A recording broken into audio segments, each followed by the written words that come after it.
Victorian shopkeepers didn't have it easy.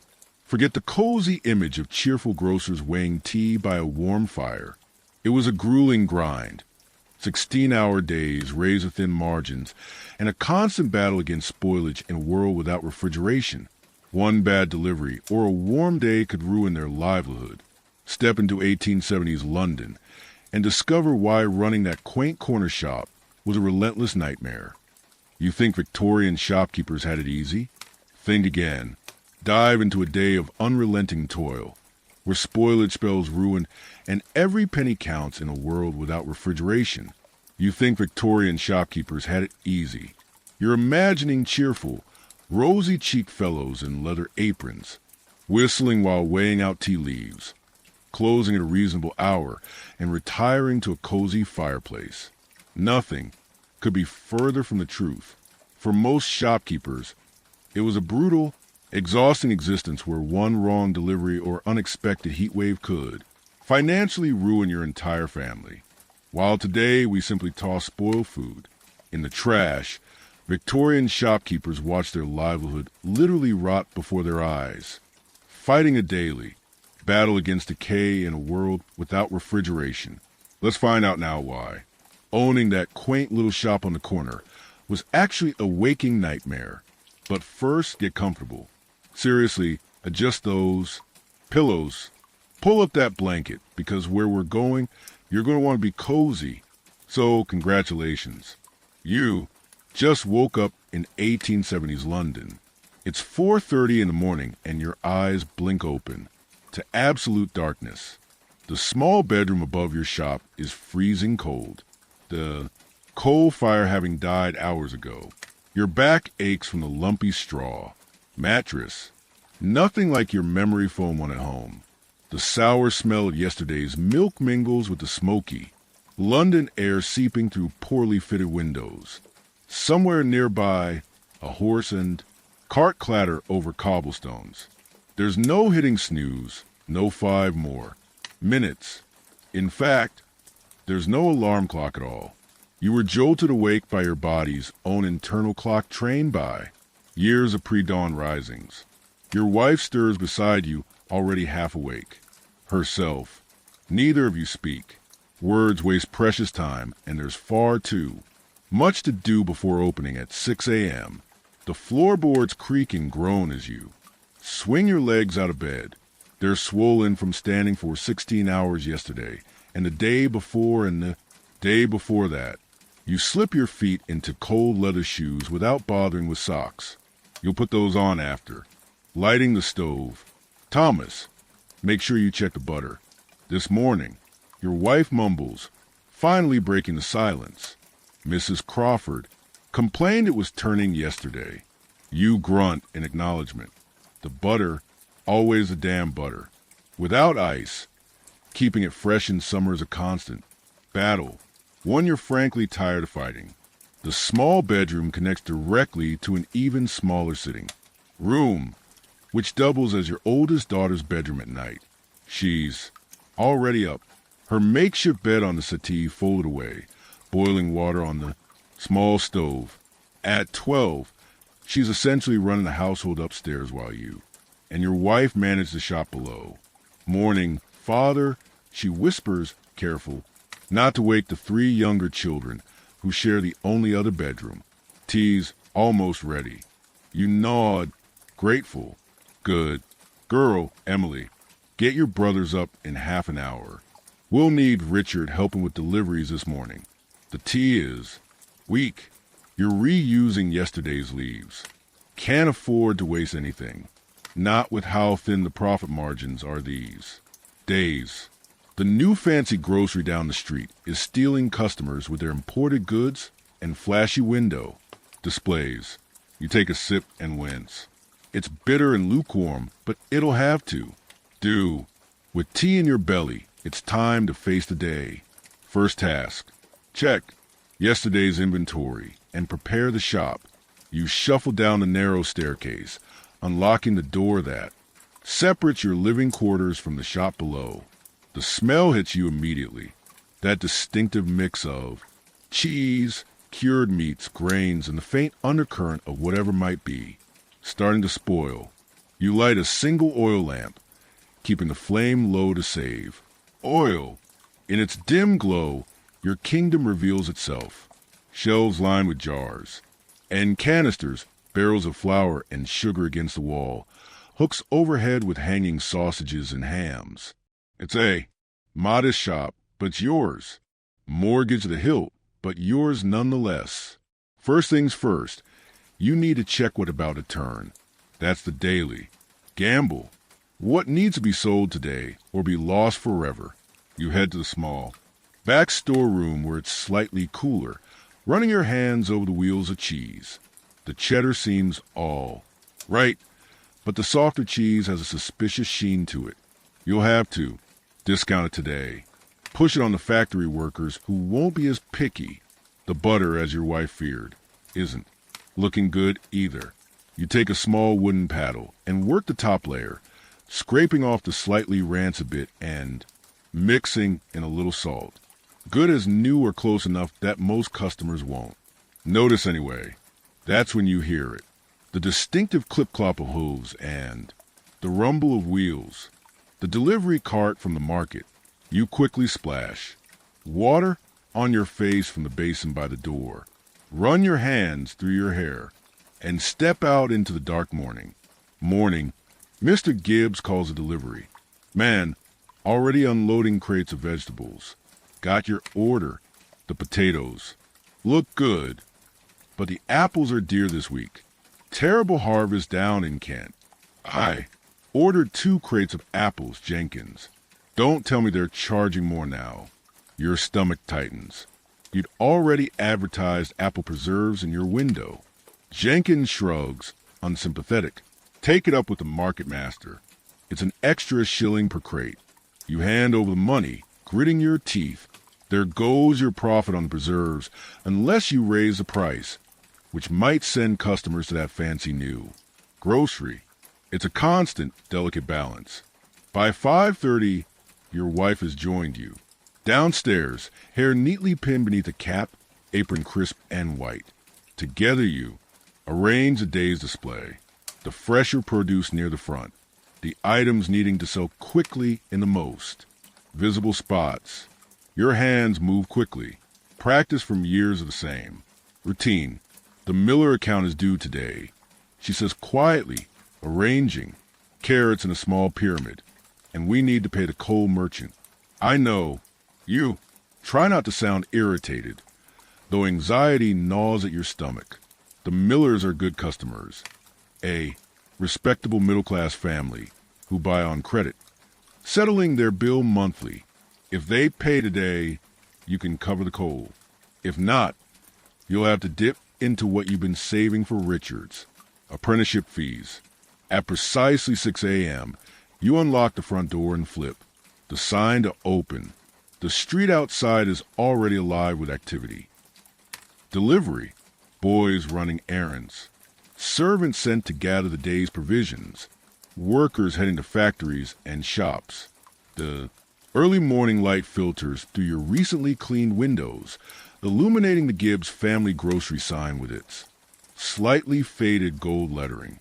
Your first customer is Mrs. Wilson, the housekeeper from the doctor's home down the street.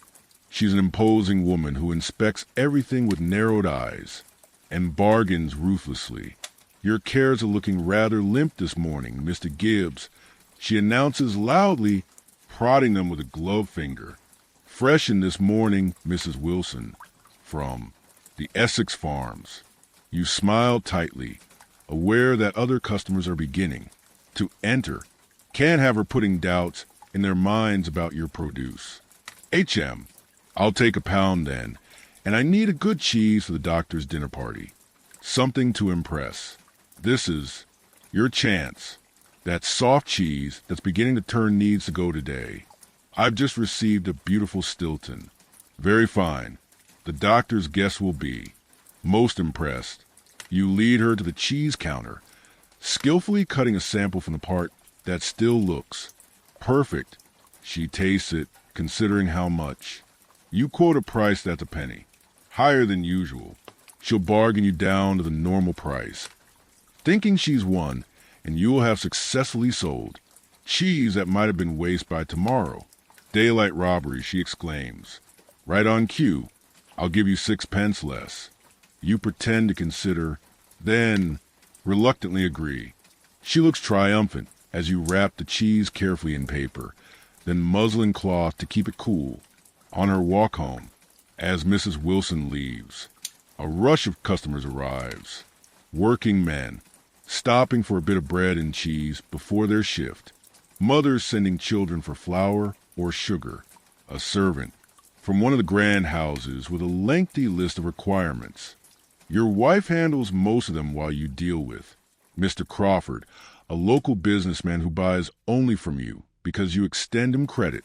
Just the usual today, Gibbs, he says briskly, hardly looking up from the newspaper tucked under his arm. And add a pound of those apples. They look decent.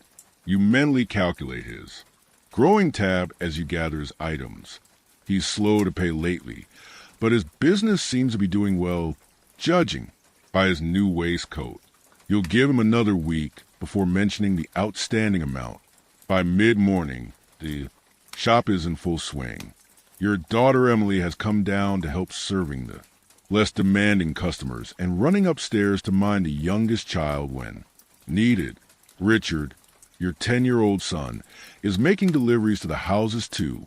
Fine to send their servants to shop, a service you offer to compete with a fancy new grocery. The morning passes in a blur of transactions, each requiring different approaches. For the wealthy customers, you're deferential, calling them sir or madam, offering the finest products. For the working-class mothers, you're more familiar, sometimes slipping an extra potato into their bag if they're regulars. For the factory workers, you're efficient and quick, knowing they have limited time for their midday meal break. All the while you're calculating what's selling, what's not, what needs to be pushed before it spoils. Every penny counts. Every sale matters. By noon, you're already exhausted, your feet throbbing, but the day is only half done. A commotion outside catches your attention. A crowd is gathered around a man with a cart handing out flyers. Your heart sinks as you spot the name on the side of his cart. Wilson Superior Groceries, now with ice imported daily. Ice, the luxury you can't afford. With ice, they can keep meat fresh for days.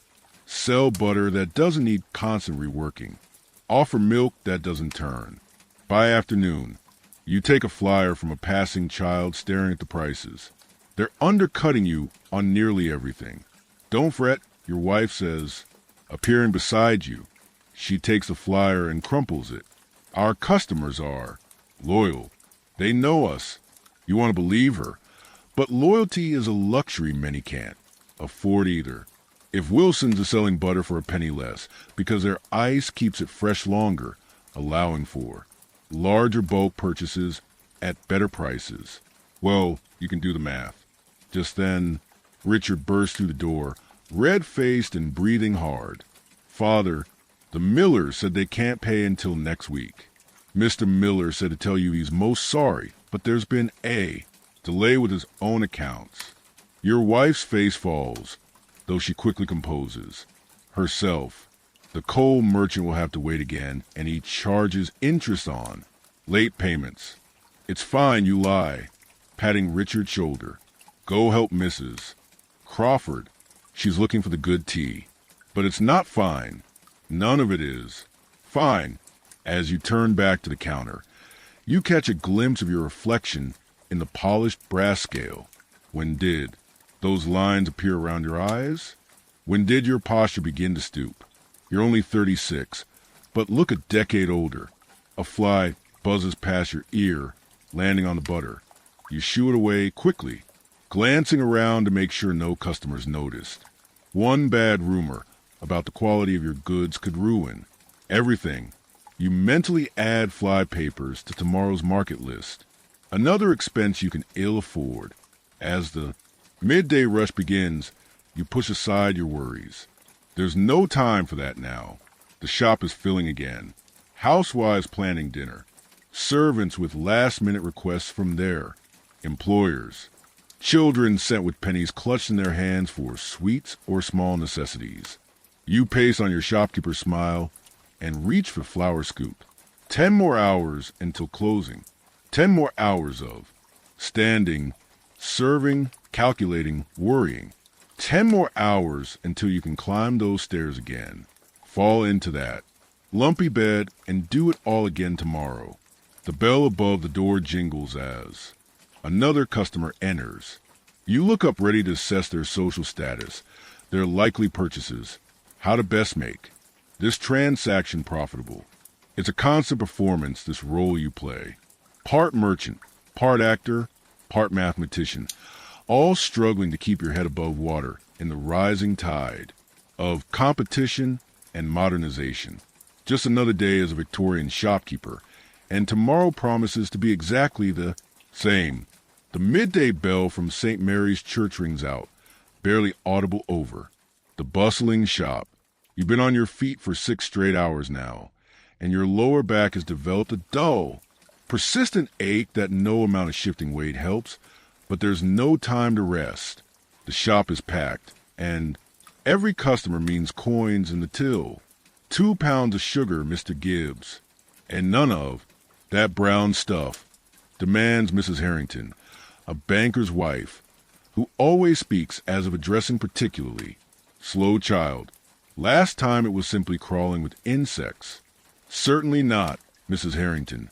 You assure her, reaching for the white sugar kept specifically for your better clientele. The brown sugar is actually the same quality.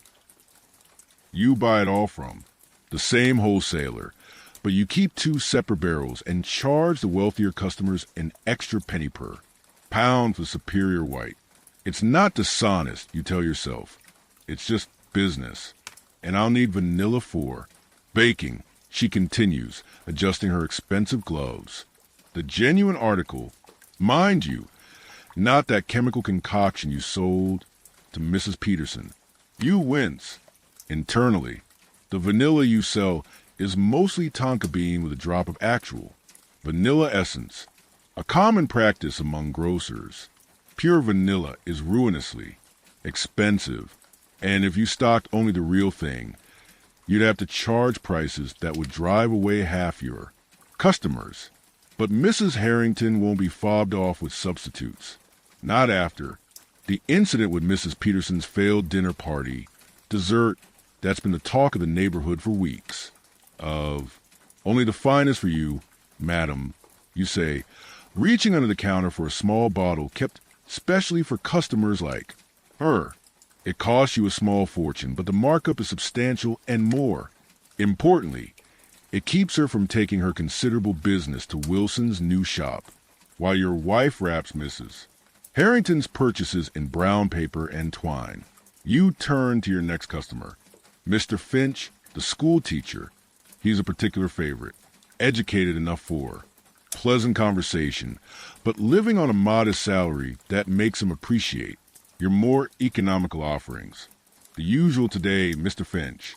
I've just got in some lovely herrings. Very reasonable. Thank you, Mr. Gibbs. But just the essentials today, end of the month. You understand? You do understand. Everyone's money gets tight by month's end, which is why you arrange your deliveries so the best. Bargains arrive in the last week, ensuring steady business when many shopkeepers see a lull.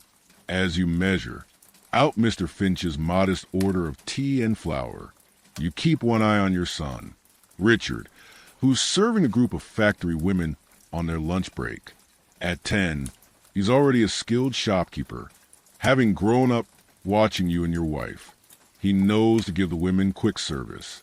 They only have 30 minutes for their meal break, and to tactfully steer them toward the foods that need selling today. This cheese is a special price. Today, Mrs. Collins, he's saying to a tired-looking woman in a faded shawl. Father says it's particularly good with the day-old bread. You smile to yourself. The boys are natural. The cheese he's selling is the same one beginning to turn that you sold to Mrs. Wilson this morning, but at half the price. and he's pairing it with bread that would otherwise go stale. Nothing wasted, a modest profit made, and a working family gets an affordable meal. These small victories keep you going. The bell above the door jingles, and in walks Trouble in the form of Bertram. Wilson, son of your new competitor, and judging by his smug expression, here on a reconnaissance mission rather than to actually purchase anything. Just browsing, he announces loudly, picking up an apple and examining it with exaggerated care before putting it down again. My father sent me to see if you had any of that new canned salmon everyone's talking about. It's a deliberate provocation. Wilson's Grocery has been advertising canned goods heavily, a luxury you can't afford to stock extensively because they tie up too much capital in slow-moving inventory. You have exactly 3 cans of salmon purchased as a trial, and they've been sitting on your shelf for weeks because they're simply too expensive for most of your customers. Indeed we do, young Mr. Wilson. You reply smoothly, gesturing to the small shelf where your modest selection of canned goods is displayed, though our customers generally prefer fresh. Perhaps your father finds cans necessary, given how long his goods sit on the shelves. A petty dig, but satisfying. Young Wilson's face flushes as he stammers a reply and hastily retreats, the bell jangling discordantly as the door slams behind him. Your wife shoots. You will look half reproving, half amused. That was beneath you, Thomas. She murmurs as she passes with an armful of brown paper packages for delivery. So, is spying on competitors. You reply, but you know she's right. The Wilsons make you uneasy. Their new shop with its plate glass windows, polished brass, fittings, and modern amenities represents everything you can't afford. A glimpse into the future of retail that might well leave shops like yours in the past. The thought is interrupted by a tug on your sleeve. It's Emily, your 12-year-old daughter, her face serious, beyond her years. Father, the milk's turning, she whispers, and it's not even. 1 o'clock, your heart sinks. You got a good price on extra milk this morning, hoping to sell it to the afternoon tea crowd. But the unusually warm May day is accelerating the spoilage. Without ice or a proper cold room, you're fighting a losing battle against nature. Right, you say decisively. Tell your mother we're making custard. Get the eggs and sugar ready in the back. It's a gamble, but a calculated one. By cooking the milk now, you can salvage it, and custard will sell well as an affordable treat for children coming out of school. Later, nothing wasted, the shopkeeper's mantra. Emily nods and hurries to the back room, which serves as your storage space, makeshift kitchen, and office all in one. Through the doorway, you can see your wife already at work, her capable hands moving quickly as she churns leftover cream into butter before it can spoil. The shop empties briefly after the lunch rush, giving you a moment to catch your breath and check the ledger. The morning sales have been decent, but not exceptional. You'll need a strong afternoon to make up for the extra you had to pay for those apples. You take the opportunity to rearrange the display, bringing forward the items that need to sell today. The bread from yesterday goes on a prominent special. Value board. The slightly wilted greens are arranged artfully to hide their decline, and the fish, well, the fish gets a generous sprinkling of lemon juice to mask the beginning of that not quite fresh smell. As you work, you mentally calculate what you'll need for tomorrow. The ordering never stops. 2. Much inventory ties up precious capital and risks spoilage. Too little means empty shelves and disappointed customers who might wander down to Wilson's instead. It's a daily high-wire act with no safety net. The back door opens and in comes Billy, the butcher's boy, with your daily delivery of meat. In summer, you only order what you're confident will sell in a day. A small joint of beef for the wealthier households, some cheaper cuts and offal for working families, and sausages that you make last.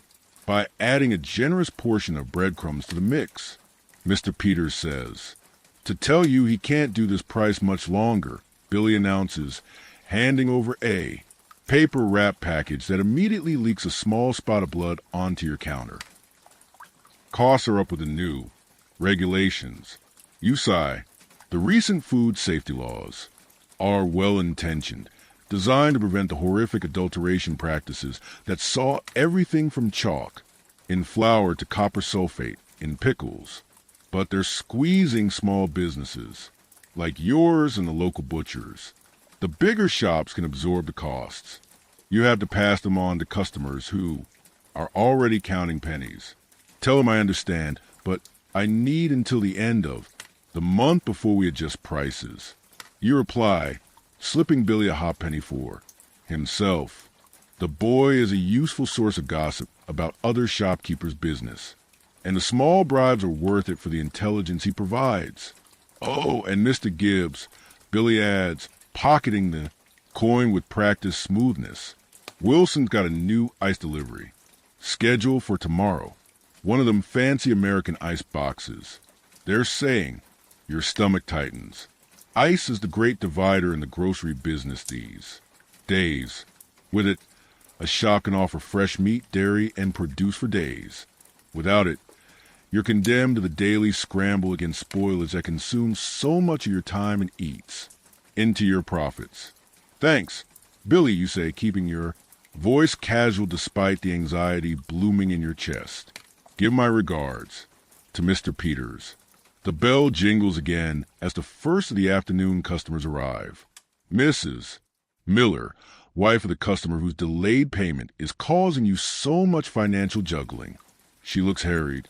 A common expression for a woman with 5 children and a husband whose business success hasn't quite matched his social aspirations. Mr. Gibbs, I know William spoke to your boy about our account. She says before. You can even greet her, her voice low to avoid being overheard. It's just a temporary situation. My husband has several outstanding payments due to him. Think nothing of it, Mrs. Miller. You assure her, though your landlord and the coal merchant won't be nearly so understanding. We've known each other too long to worry about a week here or there. Relief floods her face, and you know you've made the right decision. Financially risky though it is. The Miller's account is substantial, and maintaining their loyalty is worth the short-term strain on your cash flow. You're too kind, she says. Now I need a few things for dinner, something economical, but nice enough for my husband's business associate who's joining us. This is where you excel, helping customers navigate their social and financial constraints. You guide Mrs. Miller toward a modest cut of meat that can be stretched with vegetables into a respectable stew. Suggest an affordable but presentable cheese for after dinner, and throw in a small jar of your wife's homemade chutney on the house, a gesture that costs you little but generates immense goodwill. As she leaves, parcel tucked under her arm, and clearly relieved to have managed a dinner that won't embarrass her husband, you feel a small glow of satisfaction. This is the part of shopkeeping you genuinely enjoy, being a fixture in your customers' lives, helping them through the small daily challenges of feeding their families and maintaining their social standing. The afternoon brings a steady stream of business. School children with pennies for sweets. You always give them a little extra if they look particularly hungry. Servants from the big houses on the hill buying last-minute ingredients for dinner. Working men stopping on their way home for tobacco or a bit of cheese for supper. Emily has taken over the task of weighing and wrapping while Richard makes deliveries to the houses too far for customers to carry their purchases. Your wife has transformed the turning milk into perfectly good custard now cooling in small earthenware pots that sell for tuppence each, turning potential loss into modest profit. Around 4 o'clock, the shop momentarily empties, and you seize the chance to deal with your most unpleasant task of the day in the back room. You pull out the accounts book and begin the process of marking which customers are falling behind on their payments. Credit is both the lifeblood and the bane of your business. Without it, you'd lose half your customers who simply can't afford to pay cash for every purchase. With it, you're constantly juggling your own creditors while chasing payments from customers. Most pay eventually, but some accounts have been outstanding for months, and you'll need to make difficult decisions soon about who gets cut off. The names in the book tell stories of your neighborhood. The once prosperous family fallen on hard times after the father's accident at the factory. The widow struggling to maintain appearances on a meager pension. The young couple who always seem to spend just beyond their means. You know their secrets, their struggles, their moments of pride and shame. The shopkeeper sees it all. Thomas, your wife calls from the shop, interrupting your calculations. Mr. Crawford is here. Mr. Crawford, your most reliable source of gossip and your most unreliable payer. Bills. You close the ledger with a sigh and paste on your shopkeeper's smile before heading back out front. Mr. Crawford, just a man. I've been saving a special bit of ham for you. Just came in this morning. The ham is in fact from yesterday, but it's still perfectly good. And Crawford has an unfortunate tendency to forget quality once he starts talking. Very decent of you, Gibbs. Very decent indeed, he says, puffing slightly as he leans on. Your counter. Though I hear Wilson's is getting in ham direct from Yorkshire now, supposed to be exceptional. Is that so? You reply, keeping your tone mild while slicing the ham with perhaps more force than necessary. I hadn't heard, but then I source from farms I've known for 20 years. Quality one can trust, you know. Crawford nods absently, already moving on to his real purpose, sharing the latest neighborhood news. Speaking of trust, have you heard about young Thompson from the bank? Seems he's been cooking the books. They're hushing it up, of course, but my cousin's boy works as a clerk there and says, you listen with half an ear as you wrap his purchase, nodding and making appropriate noises of surprise or concern. Crawford's gossip is occasionally useful for understanding which customers might be facing financial difficulties, but mostly it's the same tedious scandals and speculations that circulate through every neighborhood as Crawford finally pays in cash. Thankfully, his credit limit was reached months ago and departs. You check the clock. 2 more hours until closing. Your feet are throbbing. Your back is one solid knot of pain. And you've barely had a sip of water all day, let alone a proper meal. Emily appears at your side with a cup of tea and a small sandwich. Your wife's doing, no doubt. She knows you too well. Mother says to eat something before you fall over. Emily says, her serious little face creased with concern. And Richard's back, with word that the Petersons want their usual order delivered tomorrow, but they've added extra for a dinner party. Good news, the Petersons are wealthy and pay promptly. You gnaw a mouthful of bread and cheese as you make a mental note to set aside the best produce for their order. The late afternoon brings the day's final rush. Working men, stopping for provisions on their way home.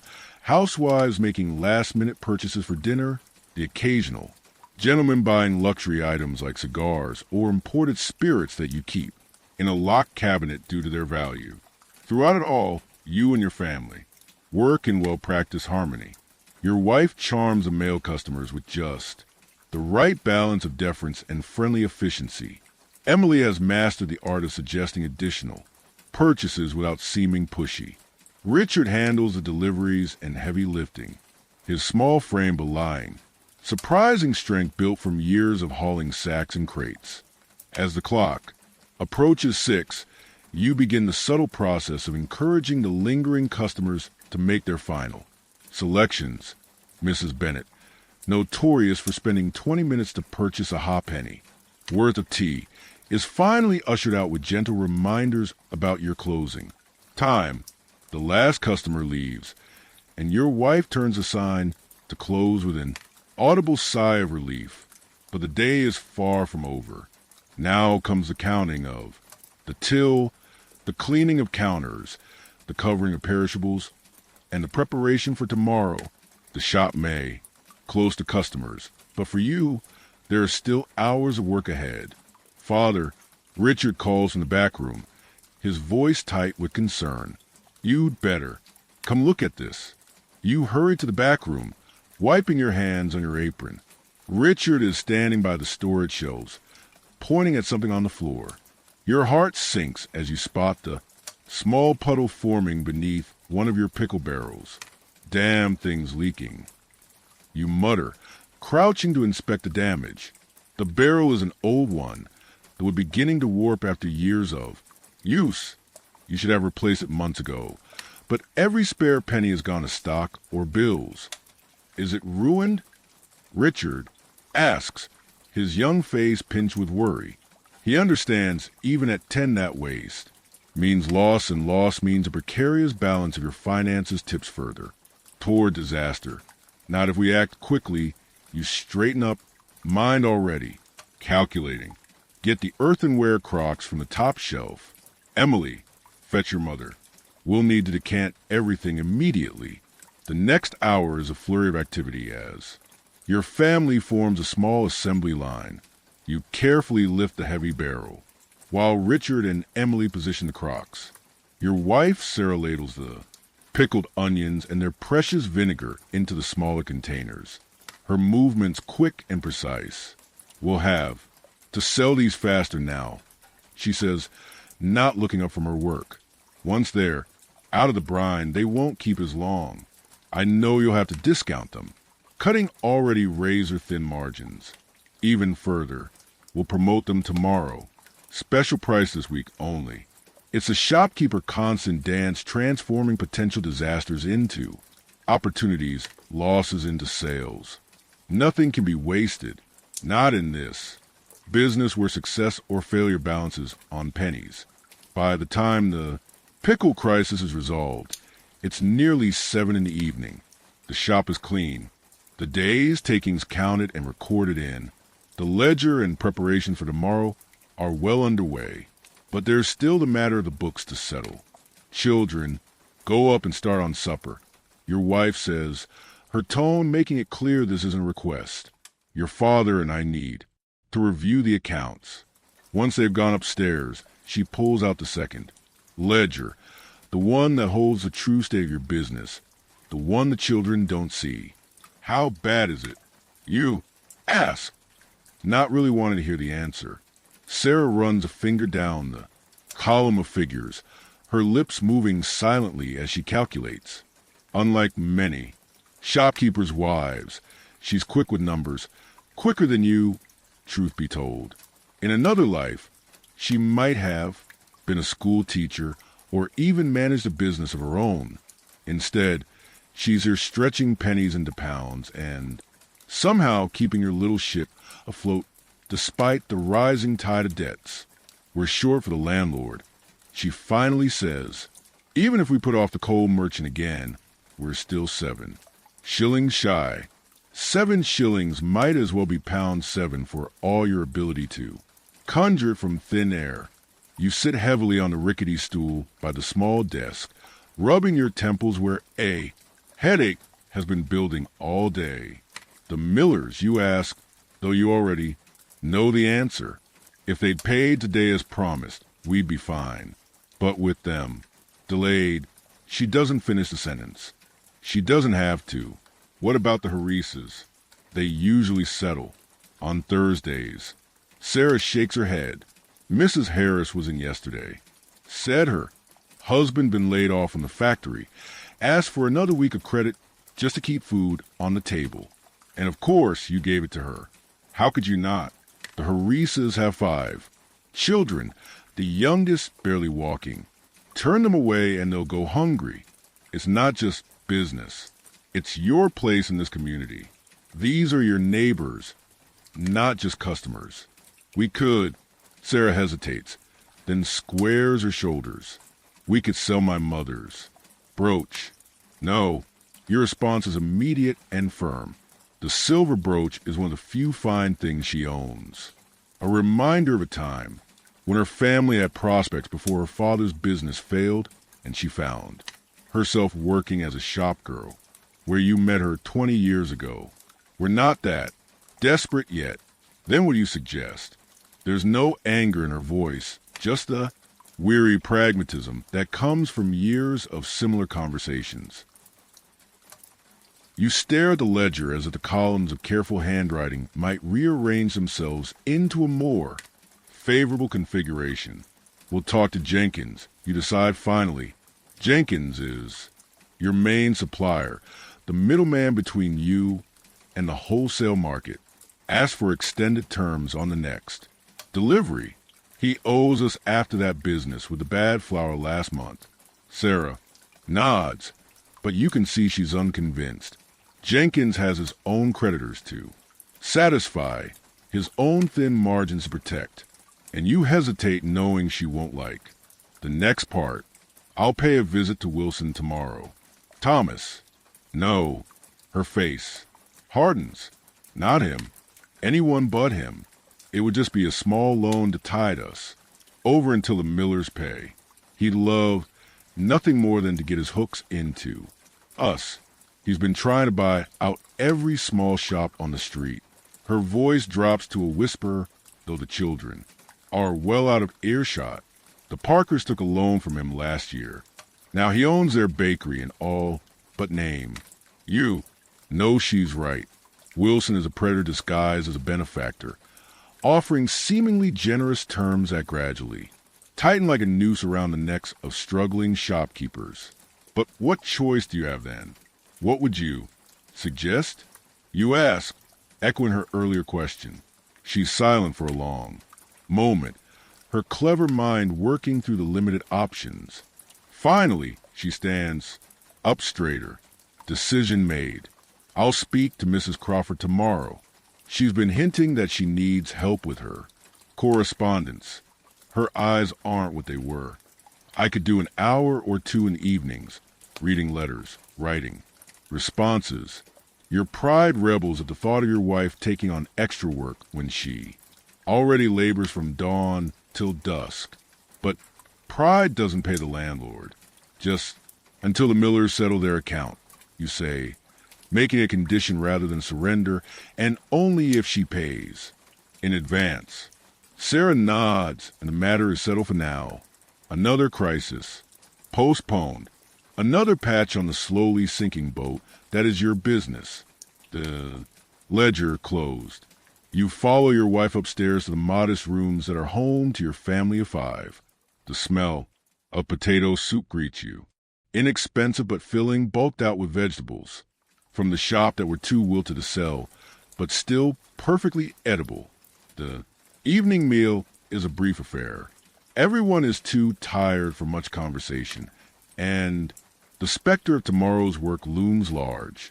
After the dishes are cleared, Richard and Emily tackle their schoolwork at the small table, while your wife mends a tear in your younger son's only good shirt.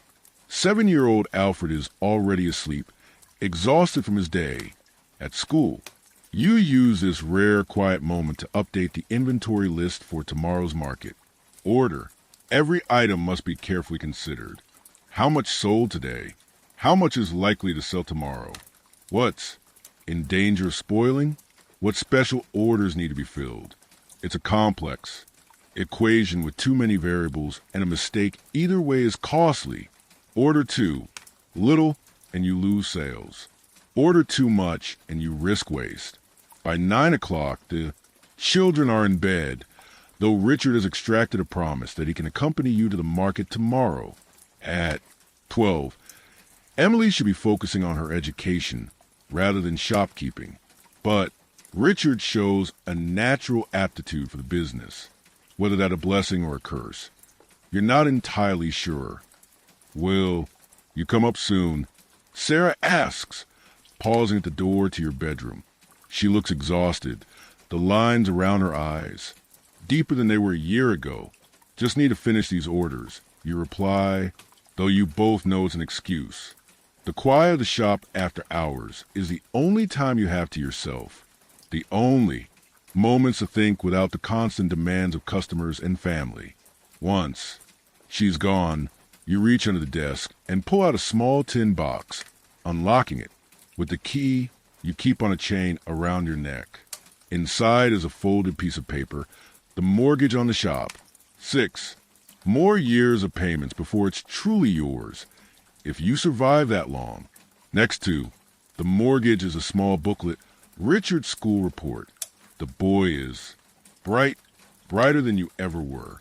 His teachers say he could go far with the right education, the kind of education that costs money you don't have. You refold the papers and lock the box away. Again, no point dwelling on what can't be changed. But as you finish the market orders, a new thought takes root in your mind. Perhaps Wilson isn't the only option for a loan.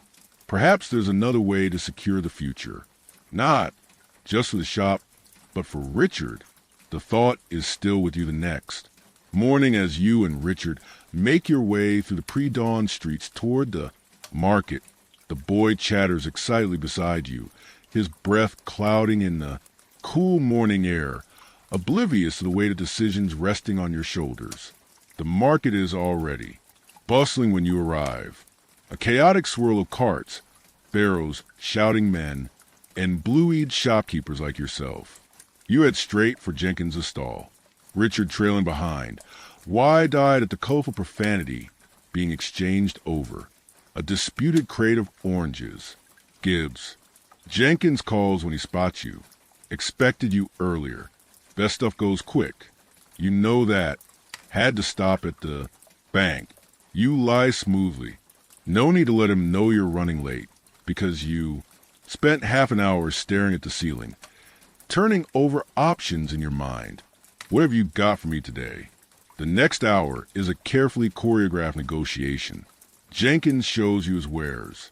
Some excellent, some mediocre, some clearly on their last legs. You inspect, haggle, accept, or reject. It's a game you played thousands of times. Each of you trying to get the better end of the deal while maintaining the relationship you both depend on. These apples are half bruised. You comment, turning one over. In your hand. I couldn't possibly offer more than 6 pence a dozen. Highway. Robbery. Jenkins clutches his chest in mock outrage. They're worth twice that. Fallen from the tree yesterday. They did yesterday. Last month, maybe. You set the apple down, but I'm feeling generous. 7 pence, and I'll take 2 dozen. Back and forth it goes. A dance of exaggerated reactions and incremental concessions. Richard watches, absorbing every nuance. By the end, you've secured a decent selection of produce at prices that will allow for a small profit, assuming everything sells before it spoils. One more thing, you say as Jenkins' boy begins loading your purchases onto the hand cart you brought about our terms. Jenkins' jovial expression fades. Slightly.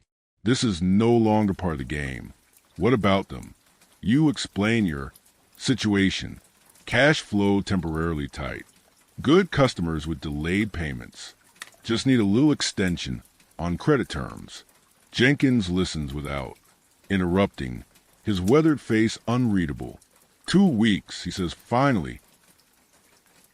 I can give you 2 weeks on this order, but I'll need payment in full before the next one.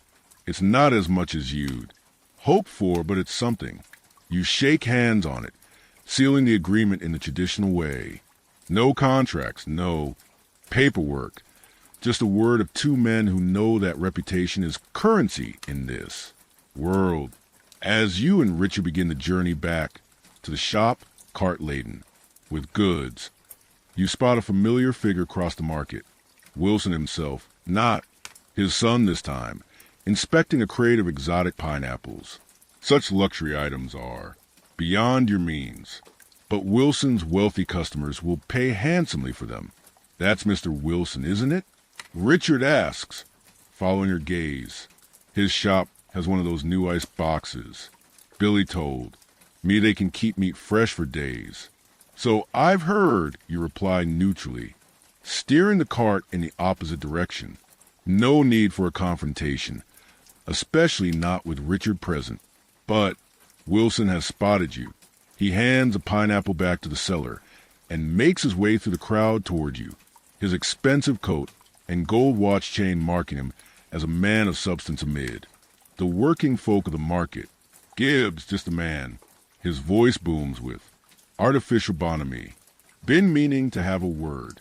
You stop the cart, forcing a polite smile. Mr. Wilson, good morning. And this must be your boy. Wilson claps. Richard on the shoulder with unwarranted familiarity. Following in father's footsteps. Are you lad? Richard looks to you for guidance on how to respond. You give him a slight nod. Yes, sir, he says politely. I help in the shop. Good, good. Nothing like learning the trade from the ground up. Wilson turns his attention back to you. I wonder if I might have a moment of your time. Gibbs, man to man. You hesitate, glancing at Richard, then at your cart full of produce that needs to get back to the shop before the sun rises too high and begins to wilt the greens. Perhaps another time, Mr. Wilson. We're rather pressed this morning. It won't take but a minute. He insists, his joviality taking on a slightly harder edge. Richard here can. Manage the cart for a bit. Can't you, my boy? Before you can object, Wilson has steered you several paces away, just out of Richard's earshot. His voice drops, the pretense of friendliness fading. I'll be direct, Gibbs.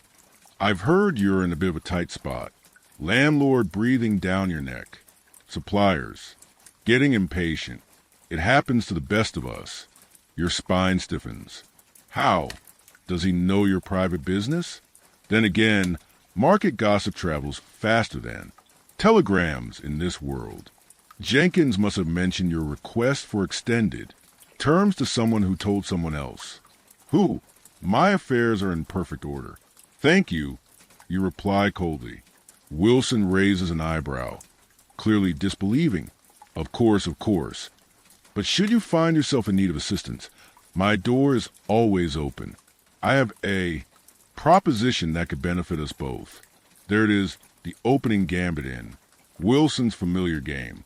First comes a friendly offer of help, then the gradual takeover of a struggling business, and finally another independent shopkeeper, reduced to a manager in Wilson's growing empire. I appreciate your concern, you say, every word coated in ice, but I'm quite capable of managing my own shop. Wilson's smile doesn't falter, but his eyes harden slightly. As you wish.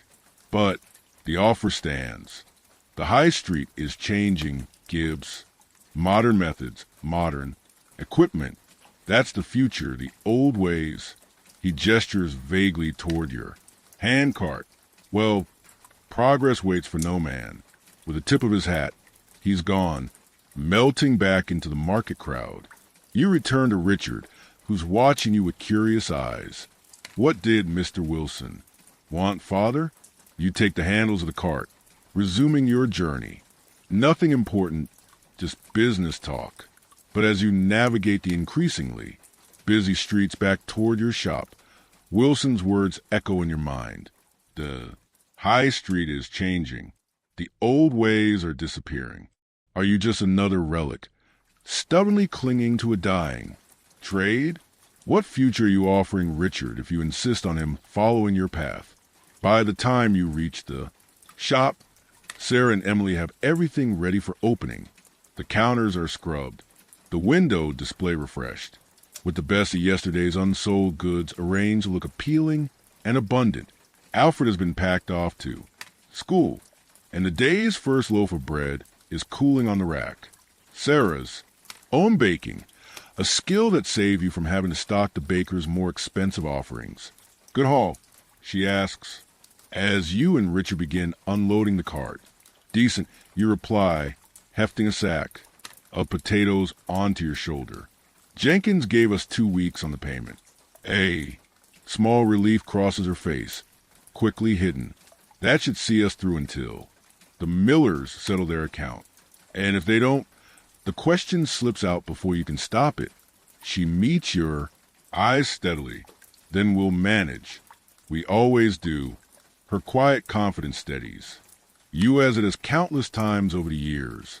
Whatever schemes Wilson might be hatching, whatever changes are coming to the high street, you have this a partnership forged through 2 decades of shared struggle and small triumphs. The shop will jingles as you unlock the door for the day's first customer. Mrs. Turner, the midwife, always stops by on her way to check on new mothers in the neighborhood. Morning, Mr. Gibbs. Mrs. Gibbs, she calls cheerfully. Lovely day, isn't it? I'll have a quarter-pound of tea, if you please. And any news you might have of the Campbell baby. I'm headed. They're next and like to be prepared. And just like that, you're back in the rhythm of the day. The ledger's worrying figures. Wilson's veiled threats. The leaking pickle barrel. All recede as you slip into the familiar role of shopkeeper, neighborhood fixture, repository of local information and small comforts. The Campbell baby is thriving. Sarah says, measuring tea into a paper twist. Mrs. Parker was in yesterday and said she's never seen a healthier 3-month-old.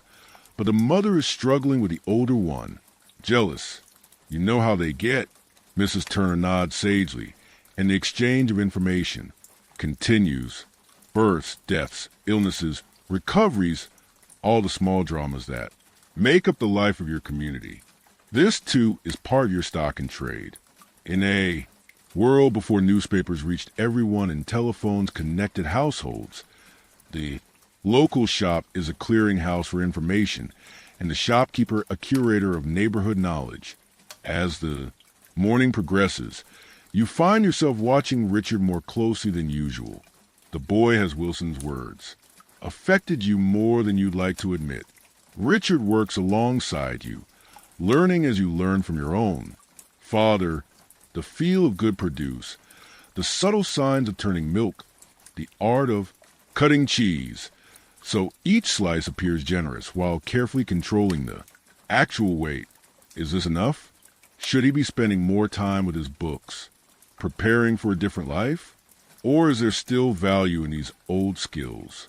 This ancient trade that has connected communities since the first markets formed in the first towns? The answer eludes you, lost in the press of customers and the constant calculations of stock and sales that fill your working hours.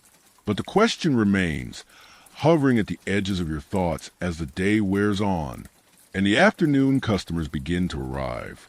The afternoon stretches on like an endless ribbon of transactions, requests, and the occasional moment of genuine human connection. Your feet have gone beyond pain to a strange numb, tingling that you've come to recognize as your body surrender to reality of standing for 12 hours straight. Mrs. Peterson arrives at 3, immaculately dressed as always, to place her order for a dinner party. She's one of your most profitable customers, wealthy enough to buy without checking prices, socially ambitious enough to require the finest ingredients regardless of season or availability. I'll need the best cut of beef you can find, Mr. Gibbs, she says, barely glancing at the meat selection. It's for the bank manager and his wife, so it must be impressive. I have a fine joint coming in tomorrow morning, Mrs. Peterson, you assure her, though in truth, you have no idea what. The butcher will have available. You'll have to send Richard at dawn to secure something suitable, probably at a premium price, selected personally for you. She nods, satisfied, and fresh. Asparagus, if possible. Mrs. Wilson served it last week, and I simply must. Match her. Your heart sinks. Asparagus in late May is ruinously expensive, but Mrs. Peterson is not a customer you can disappoint. I'll do my best. You promise. Mentally calculating how early you'll need to be at the market to outbid the other shopkeepers for the few bundles available. The list grows longer. Imported oranges for A. Centerpiece. The best butter for baking. French mustard for the beef. Each item represents a separate challenge, a potential crisis if unavailable. Another, chip away at your already thin margins to ensure her satisfaction. Will there be anything else? You ask when she finally pauses for breath. Yes, actually, I heard from Mrs. Crawford that you might have access to some of that new American canned fruit, pineapple. I believe it would be such a novelty for dessert. You freeze momentarily. Canned pineapple is exactly the sort of luxury item Wilson stocks that you cannot afford to carry. To admit you don't have it might send her to your competitor. As it happens, you say carefully, I had been considering bringing in a small selection of exotic canned goods for special customers only. You understand? She preens slightly at the implication of exclusivity. If you like, I can make inquiries. It would be for tomorrow afternoon's delivery. That would be perfect, Mr. Gibbs. I knew I could count on you. As she leaves, satisfied with your promises, Sarah gives you a sharp look from where she's serving another customer. She heard every word and knows exactly what you've done. Committed to sourcing a product you don't stock at a price you can't afford to avoid losing a valuable customer to Wilson's. The moment there's a lull, she corners you by the backroom door. Canned pineapple. Thomas, that's absurd. We'd have to buy it from Wilson himself and at retail prices. I know. You rub your forehead, where the day's persistent headache has intensified. But if we lose the Petersons to him, she sighs the fight. Going out of her, I'll speak to Jenkins tomorrow. Maybe he knows someone who can get it wholesale at least. The mention of Jenkins reminds you of another problem. We need to settle his account before asking for more favors. I've already arranged to see Mrs. Crawford this evening. Sarah says, if she pays me in advance for the letter writing, that should cover enough to make a partial payment. You hate this. Your wife taking on extra work, the constant juggling of accounts, the dependency on the goodwill of suppliers, who have their own financial pressures. But there's no alternative. Not if you want to keep the shop afloat. The conversation is cut short by the arrival of the afterwork crowd.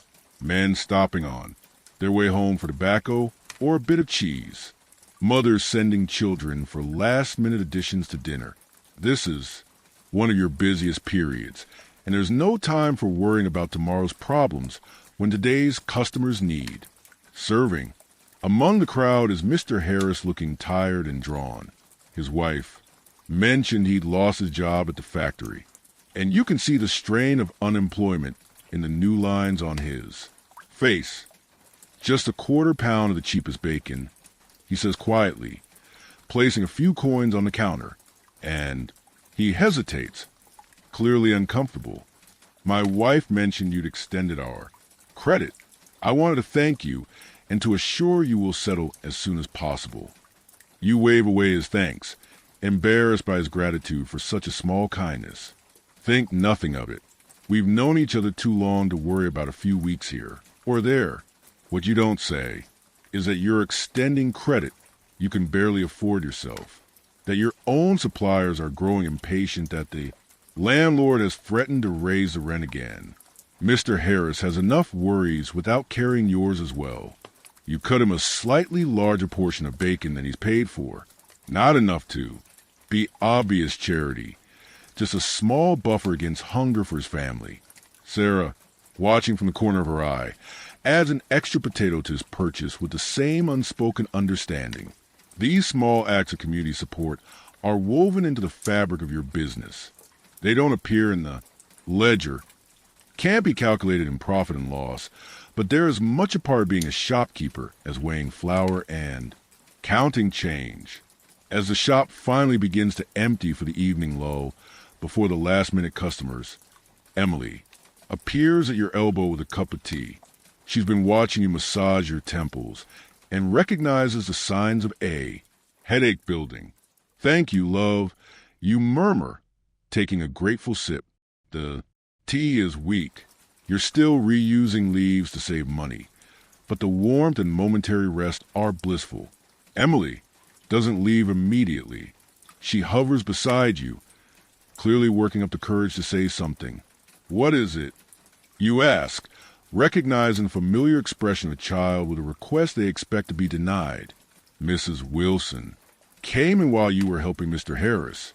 She says hesitantly, the butcher's wife, not the grocer's wife. You nod. Mrs. Wilson is a local gossip, even more prolific than Mr. Crawford in spreading neighborhood news, though with less reliability. She was telling Mother about a position that's open at the post office for a girl who can write well and do sums. Emily takes a deep breath. It pays 5 shillings a week. 5 shillings a week.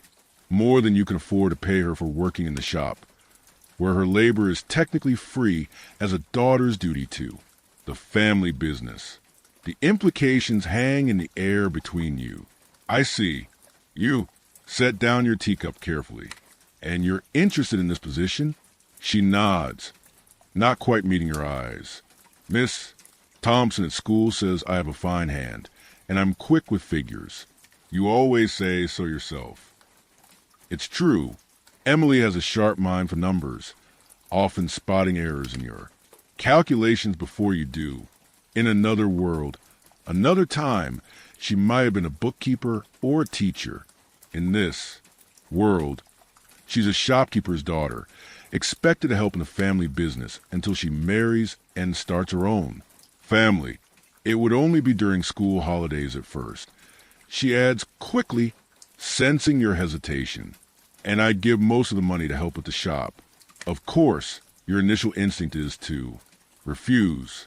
You need her help, especially with Sarah taking on evening work with Mrs. Crawford. But 5 shillings a week. That would cover the coal bill with a bit left over. And the post. Office is respectable employment for a girl, better than many alternatives.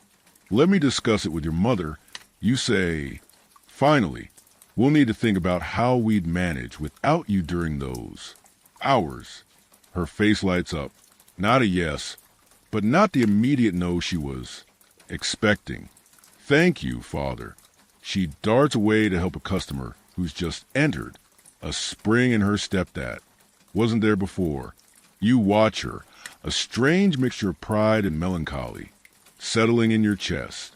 Your children are growing up, developing ambitions beyond the confines of the shop that has defined your family's life for so long.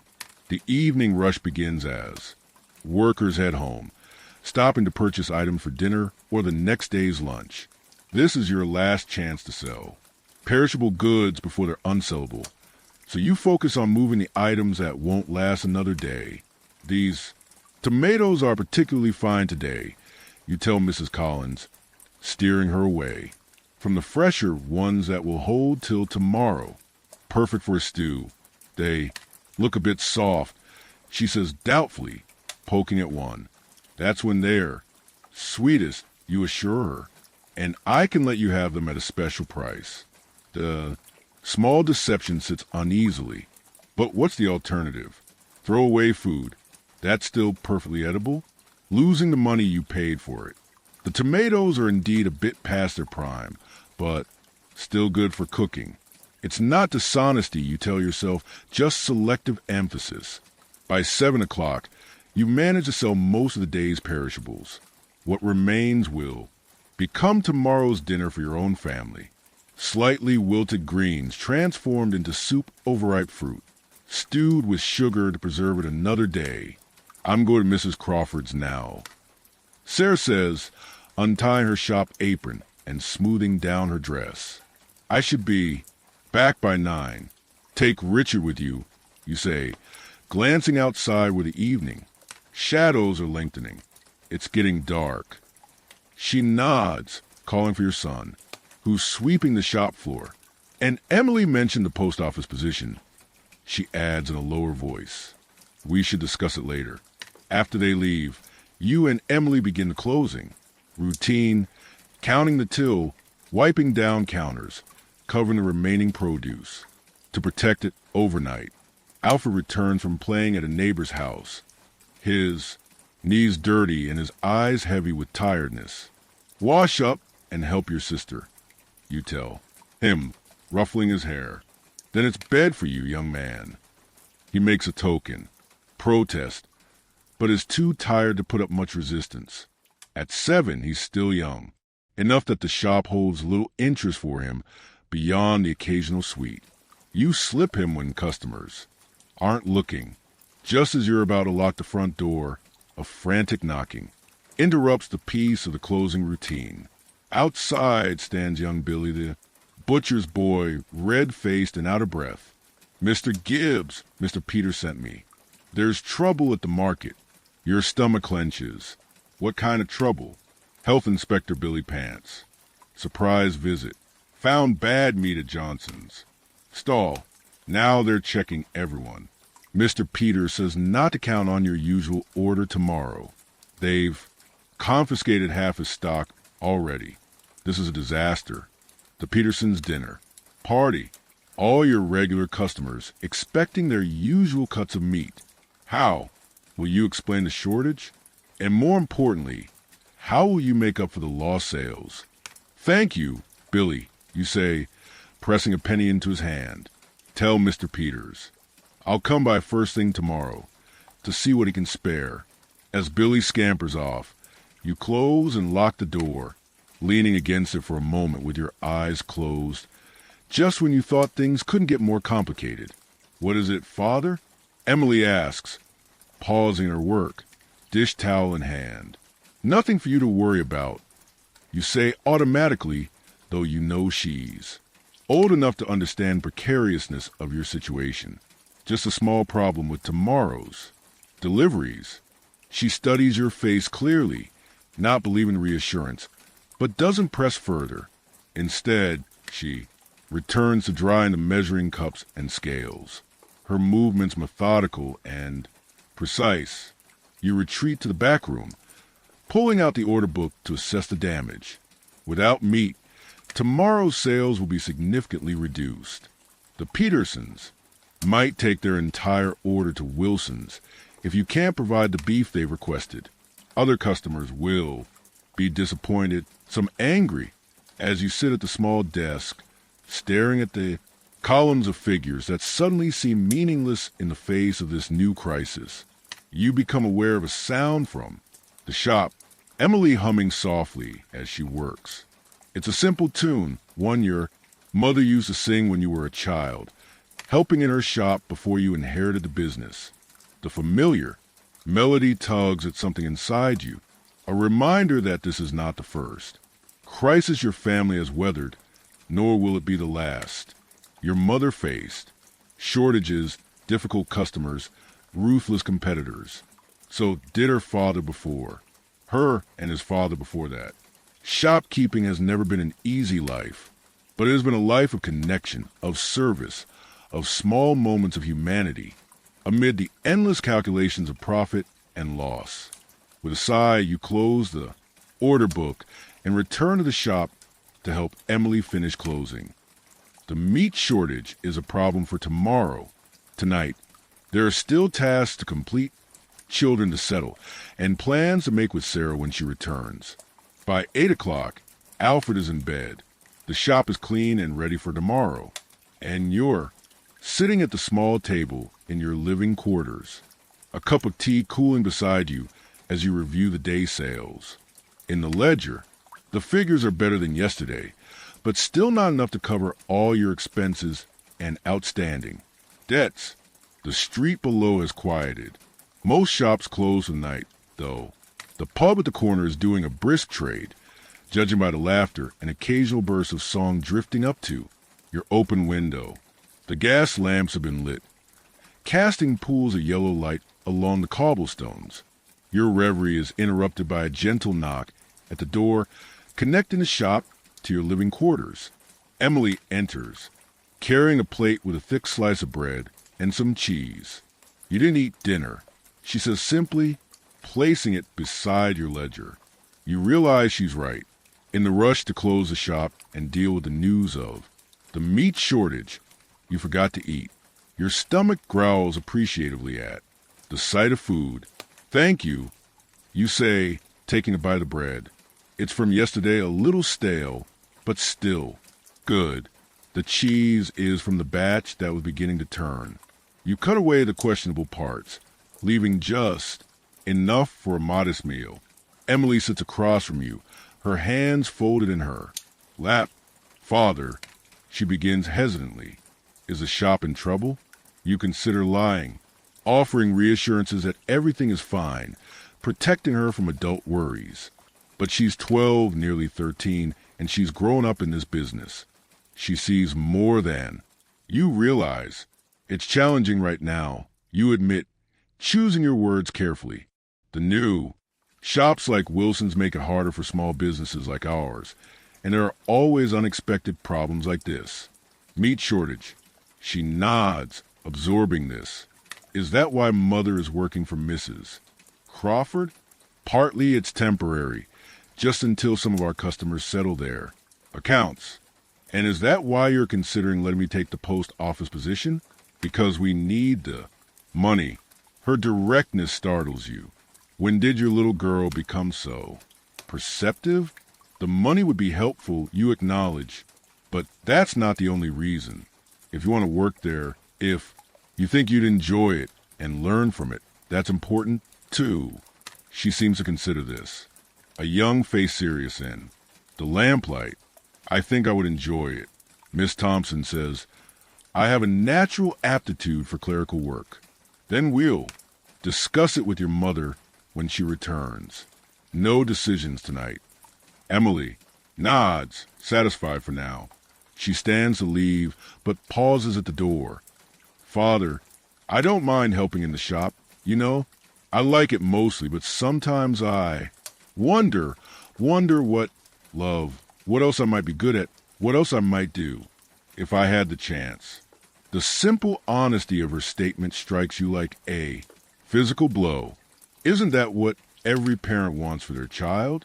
The chance to discover their talents, to build a life of their own choosing.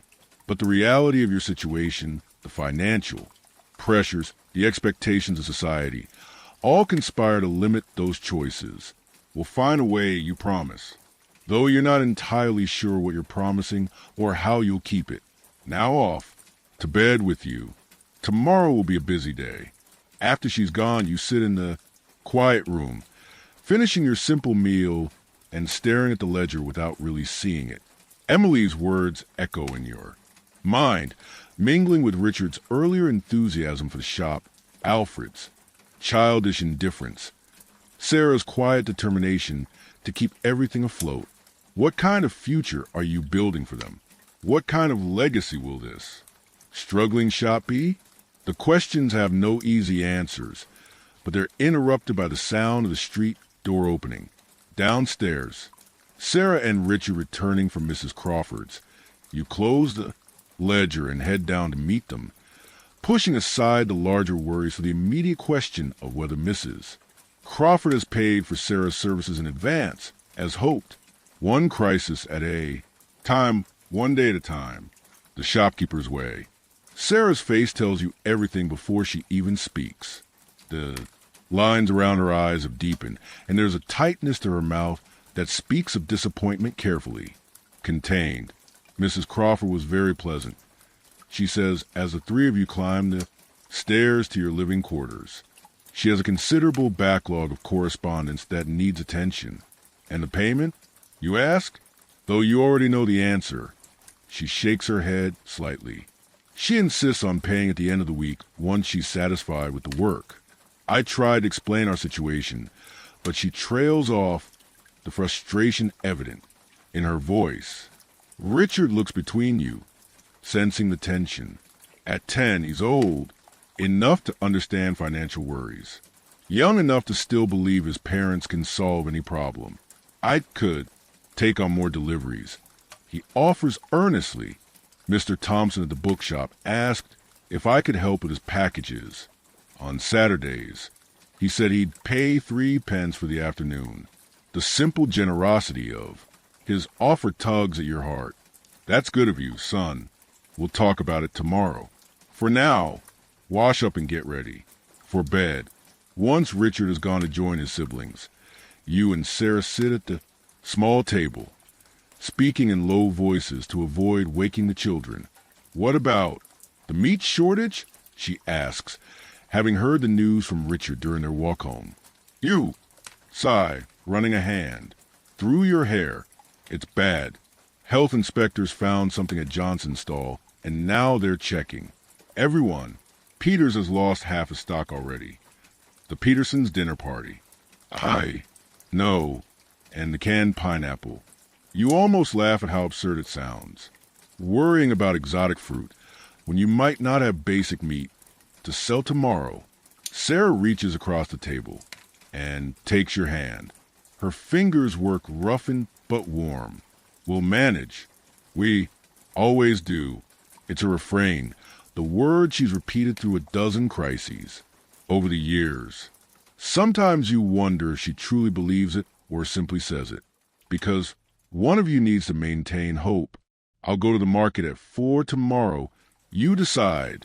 See what Peters can spare. Maybe I can find another butcher who hasn't been hit as hard. And the pineapple." You hesitate. The sensible thing would be to tell Mrs. Peterson.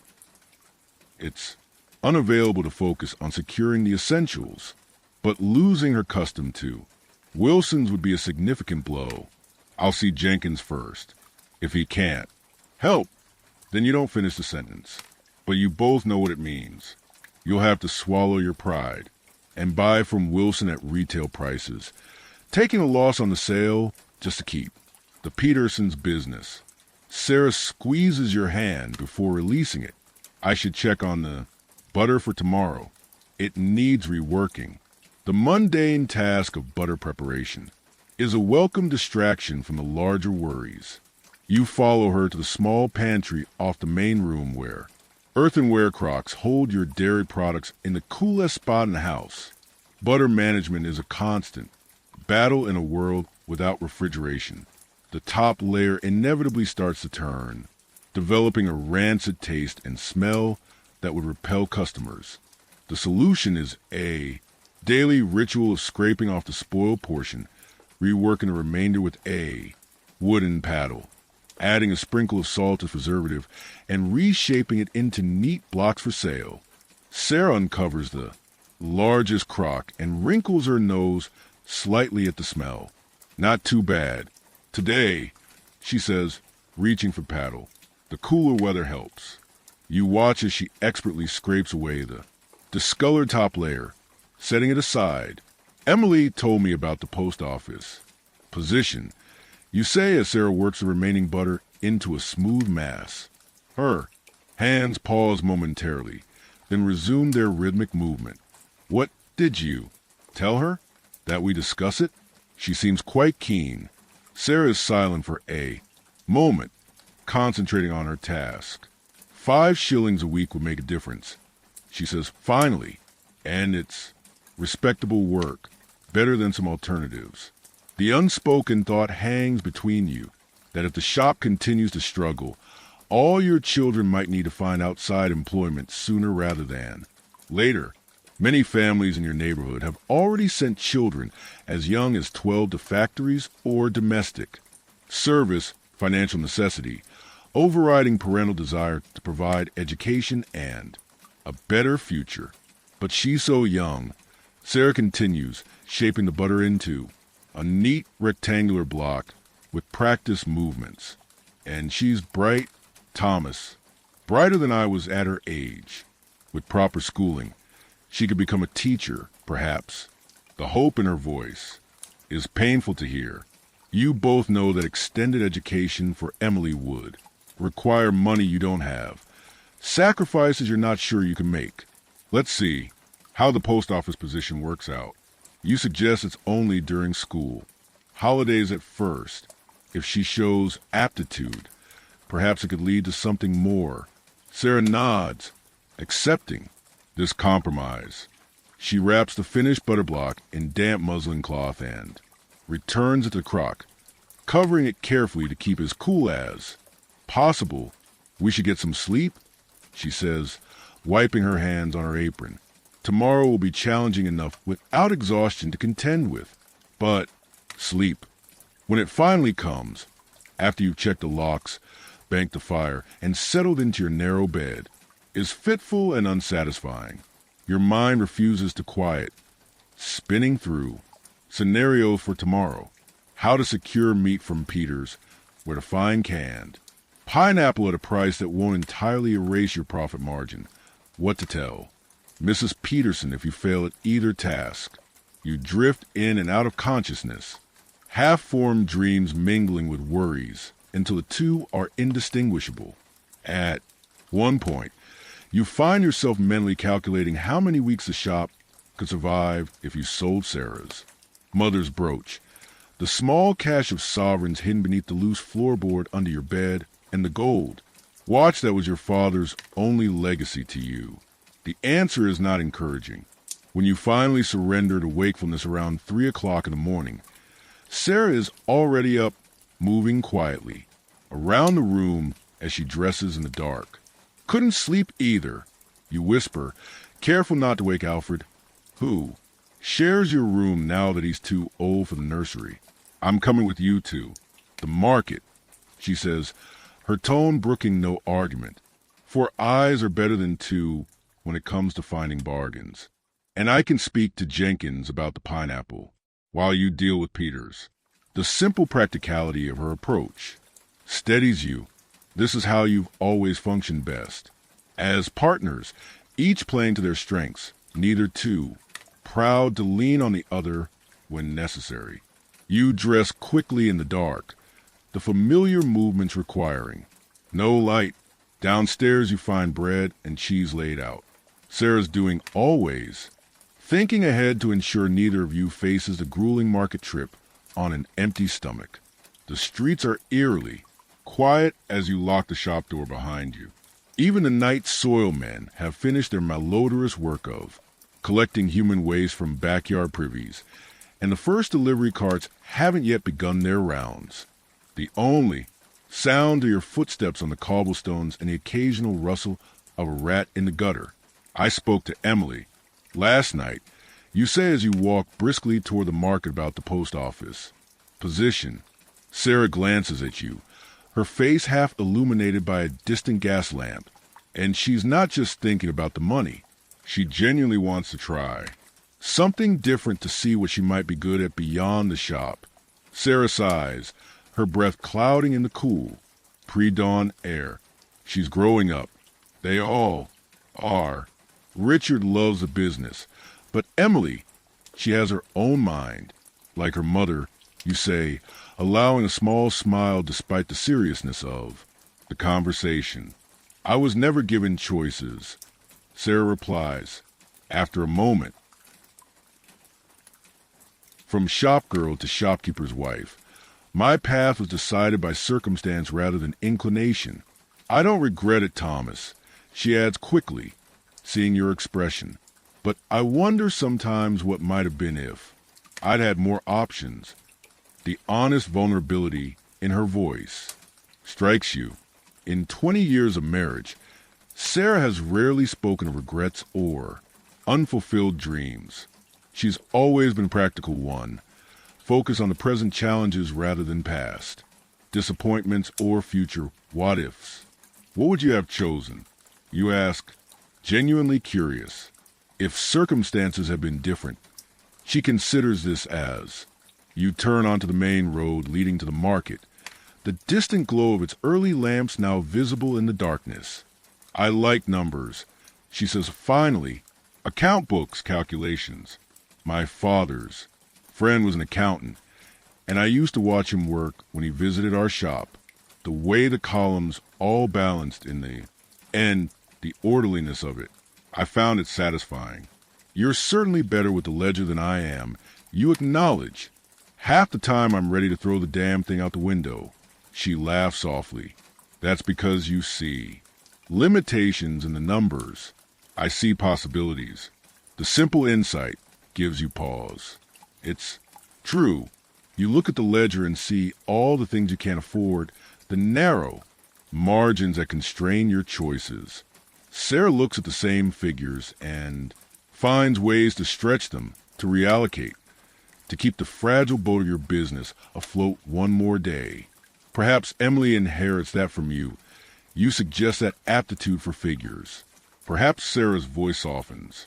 But whatever talent she has, Thomas, I want her to have the chance to discover them fully, not just settle for what necessity dictates. The conversation fades as you approach the market, already stirring with early activity despite the ungodly hour. Porters unload carts piled high with produce from outlying farms. Fish. Mongers arrange their catches on beds of ice, and a handful of shopkeepers like yourselves circulate with hand carts, eager to secure the best goods before they're claimed. You squeeze Sarah's hand once before you separate. She headed toward Jenkins' stall to inquire about the canned pineapple. You're making a beeline for Peter's butcher stand. The familiar routine of the market takes over. Inspecting, haggling, calculating. The comfort of well-practiced movements temporarily displaces the deeper concerns about your children's futures. The shop's viability. Wilson's looming threat to your livelihood. Peters looks as tired as you feel, his normally ruddy face drawn and pale in the early light. Gibbs. He greets you without his usual heartiness. Bad business yesterday. So I heard. How bad? Is it? He gestures to his dramatically reduced stock. Where normally sides of beef would hang in neat rows, now there are only a few smaller cuts. The lamb section is nearly empty, and even the cheaper cuts of pork are in short supply. All lost nearly half my inventory, Peter says grimly. They found tainted meat at Johnson's and decided to inspect everyone, looking for signs of preservation chemicals. He spits contemptuously as if a little borax ever hurt anyone. You keep your face carefully neutral. The use of borax and other chemicals to disguise the smell. An appearance of meat past its prime is common practice among less scrupulous butchers.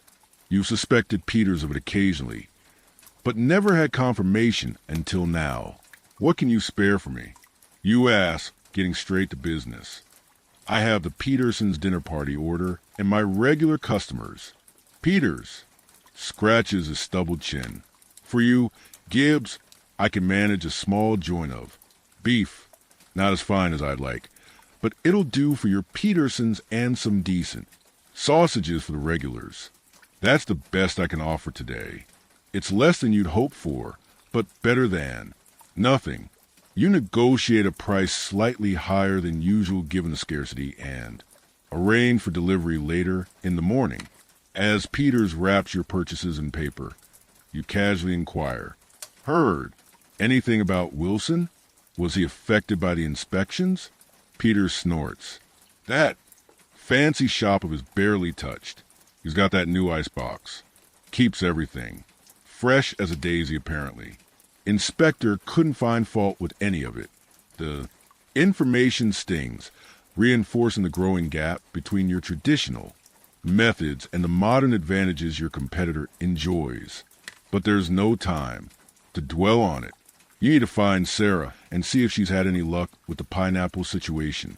You find her at Jenkins' stall, deep in conversation with the supplier.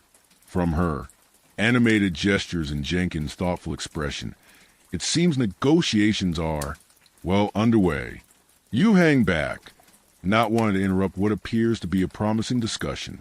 Finally, Sarah shakes hands with Jenkins, the universal sign of a deal concluded, and turns to join you, a small smile playing at the corners of her mouth.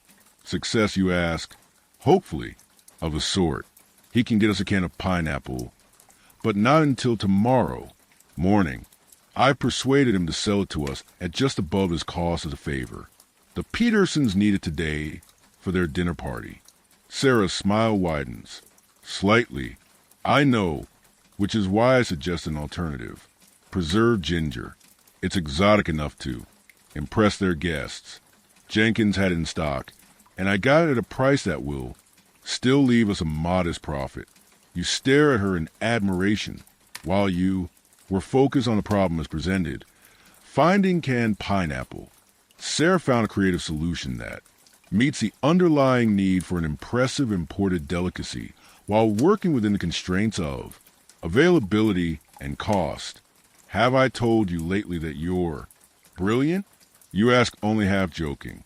Not since last Tuesday, she replies with a touch of her dry humor.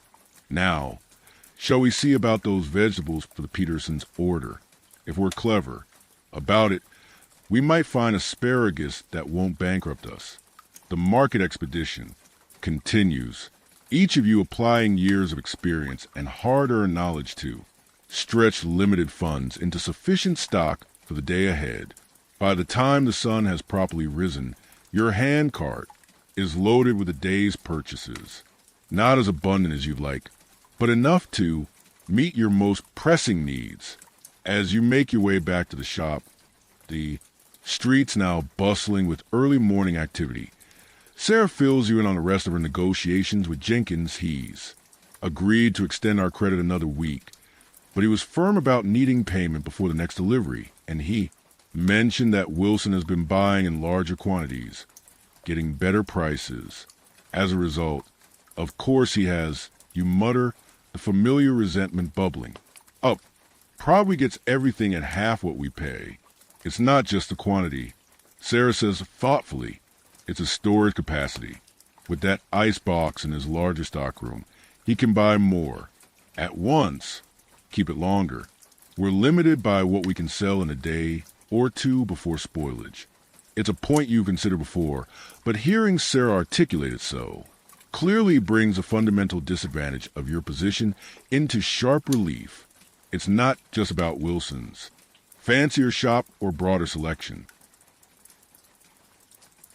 It's about the structural advantages that modern equipment provides, advantages that require capital investment you simply cannot afford. What if? Sarah begins, then hesitates. What if what? She seems to be choosing her words carefully.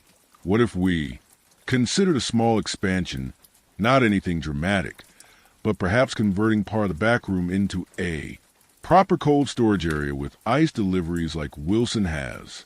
The suggestion startles you. Sarah is usually the conservative one when it comes to business decisions, cautious about any expenditure that isn't absolutely necessary. The cost would be considerable, you point out. And where would we put all the stock currently in the back room? We could reorganize, be more efficient with the space. She's clearly given this some thought. As for the cost, yes, it would be an investment, but think of what we could save and reduce spoilage alone, not to mention the ability to buy in larger quantities at better prices. Where would the money come from? It's the fundamental question, the one that stops so many of your aspirations in their tracks. Sarah is quiet for a moment as you navigate around a group of school children heading to the day's lessons. My mother's brooch, she says, finally, and perhaps a small loan.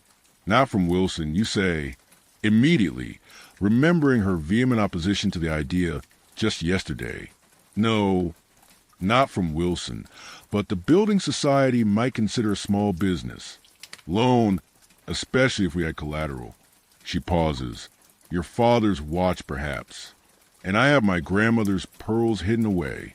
They're not worth much, but combined with the brooch, the fact that she's willing to part with these family treasures, these small links to a more prosperous past, shows how seriously she's considering this idea.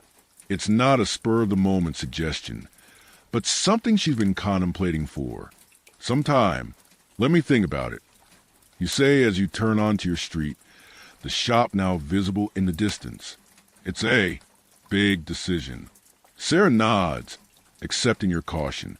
Of course, but Thomas, we can't keep going as we are indefinitely. Something has to change. The simple truth of her statement hangs between you as you approach the shop where Emily is, already up and visible through the window, preparing for the day's business. The sight of your daughter diligently arranging displays without being asked brings your earlier conversation about her future rushing back. Perhaps Sarah's right. Perhaps something does need to change, not just for the shop's survival, but for your children's futures. The question is whether you have the courage to risk what little security you have in pursuit of something better, something more sustainable for the family legacy you've worked so hard to build. As you unlock the shop door, the familiar bell jingling above your head, the weight of these decisions settles on your shoulders alongside the physical fatigue of the early morning market trip. There's no time to dwell on it now, though.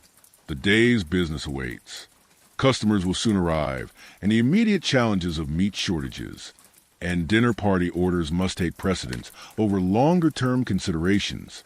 Good morning, Father. Mother. Emily greets you, her face brightening at the sight of the full hand cart. You found everything we needed. Most of it, you reply, beginning to unload the precious cargo of meat, vegetables, and the exotic preserved ginger that will hopefully satisfy Mrs. Peterson's desire for an impressive imported delicacy. It's going to be an interesting day. The understatement brings a smile to both Emily and Sarah's faces. In the world of the Victorian shopkeeper, interesting usually means challenging, unpredictable, and requiring all the ingenuity and resilience the family can muster as you settle into familiar rhythm of opening procedures, arranging displays, weighing and packaging goods for the day's first customers, calculating prices that will balance profit against the need to move perishable stock quickly. You find yourself watching Emily with new eyes. Her movements are efficient, her attention to detail impressive.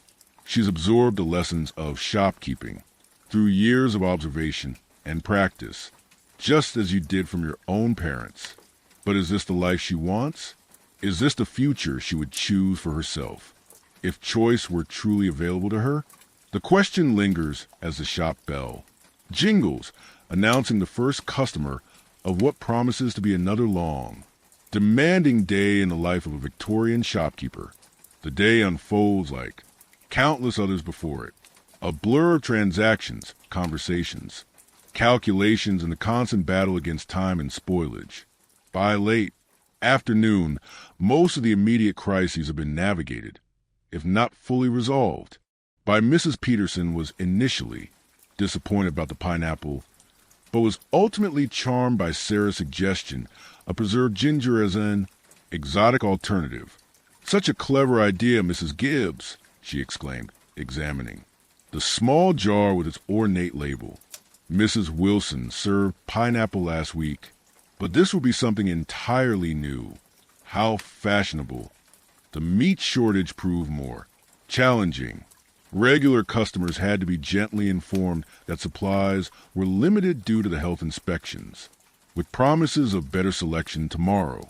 Most accepted this with the resigned patience of people accustomed to the unpredictability of food availability. A few grumbled and mentioned Wilson's apparently unaffected stock information. You filed away with a tight smile and non-committal murmur. Now, as the evening customers begin to thin out, you find yourself watching the clock, anticipating the blessed relief of closing time. Your back aches with a deep, persistent throb that even your habitual stoic endurance can't fully ignore. 16 hours on your feet day after day, year after year, exact a physical toll that becomes harder to dismiss as you approach middle age. The bell above the door jingles, and you look up to see Mr. Miller entering the shop. Your heart lifts slightly. Perhaps he's come to settle his account earlier than promised. Evening, Mr. Gibbs, he says, removing his hat. He looks tired, but less strained than the last time you saw him. I was hoping to have a word. Of course, you reply, gesturing to the quieter corner of the shop. How can I help you? Miller glances around, ensuring no other customers are within earshot. I want to let you know that I've received payment for one of my larger contracts. I'll be able to settle our account in full tomorrow morning. The relief that washes over you is almost dizzying. The Millers' outstanding balance will cover the landlord and leave enough to make a partial payment to Jenkins, easing your most pressing financial concerns. That's excellent news, Mr. Miller. I appreciate you coming by to let me know. It's the least I could do considering your patience. He hesitates, then adds, times have been difficult lately. Not all shopkeepers would have extended such understanding. You think of Wilson, who reportedly charges interest on delayed payments and has been known to publicly embarrass customers who fall behind. We've known each other a long time. You say simply, that counts for something in this neighborhood. Miller nods, replacing his hat. Indeed it does, Mr. Gibbs. Indeed it does. After he leaves, you share the good news with Sarah, who's serving the last few customers of the day. Her relief mirrors your own, though she's more restrained in showing it. That will see us through the week at least, she says quietly as she measures tea into a paper twist, and gives us time to consider the cold storage idea more carefully. By 8 o'clock, the shop is closed, the day's takings counted and recorded, and the family gathered around the small table upstairs for a late supper. The meal is simple: potato soup, bulked out with vegetables that were too wilted to sell, and bread that's slightly stale but perfectly edible when toasted over the fire. To the children, you add a rare treat, a small spoonful of jam that was near its selling date, a celebration. You explain when Sarah raises an eyebrow at this uncharacteristic extravagance for good news about the Miller's account. The children tuck in with enthusiasm, unaware of the financial concerns that shadow their parents' conversations.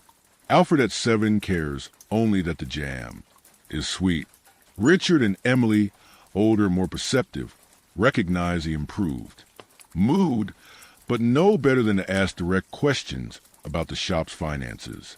As the meal concludes, you clear your throat, drawing everyone's attention. Your mother and I have been discussing some matters that affect the family. You begin glancing at Sarah for confirmation. She nods encouragingly. First, Emily, about the post office position. Emily sits up straighter, her expression caught between hope and apprehension. We think it would be a good opportunity for you, if you're certain it's what you want during school. Holidays only, mind you, and with the understanding that your education remains a priority. Emily's face lights up, a rare unguarded moment of childish joy breaking through her usual serious demeanor. Thank you, Father. Thank you, Mother. I promise I'll work hard and I'll still help in the shop whenever I'm needed. We know you will. Sarah says warmly. Miss Thompson speaks highly of your abilities, and we're proud of you for earning this chance. You turn to Richard next. As for you, young man, Mr. Thompson at the bookshop asked about your help with deliveries on Saturdays. Richard nods eagerly. Yes, Father. 3 pence for the afternoon.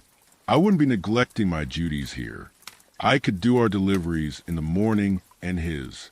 After lunch, you consider this. Richard's assistance in the shop is valuable, but the additional income, small though it is, would help. More importantly, exposure to another type of business might broaden his understanding of commerce, useful knowledge, whether he eventually takes over the family shop or pursues another path. You may try it for a month. You decide if it doesn't interfere with your schoolwork or your responsibilities here. Richard's grin matches his sister's in brightness. Thank you, Father. I won't let you down. I know you won't. You ruffle his hair affectionately, a gesture he's beginning to consider himself too old for, but still secretly enjoys. Now, there's one more matter. Your mother and I are considering some changes to the shop. The children look at you with curiosity.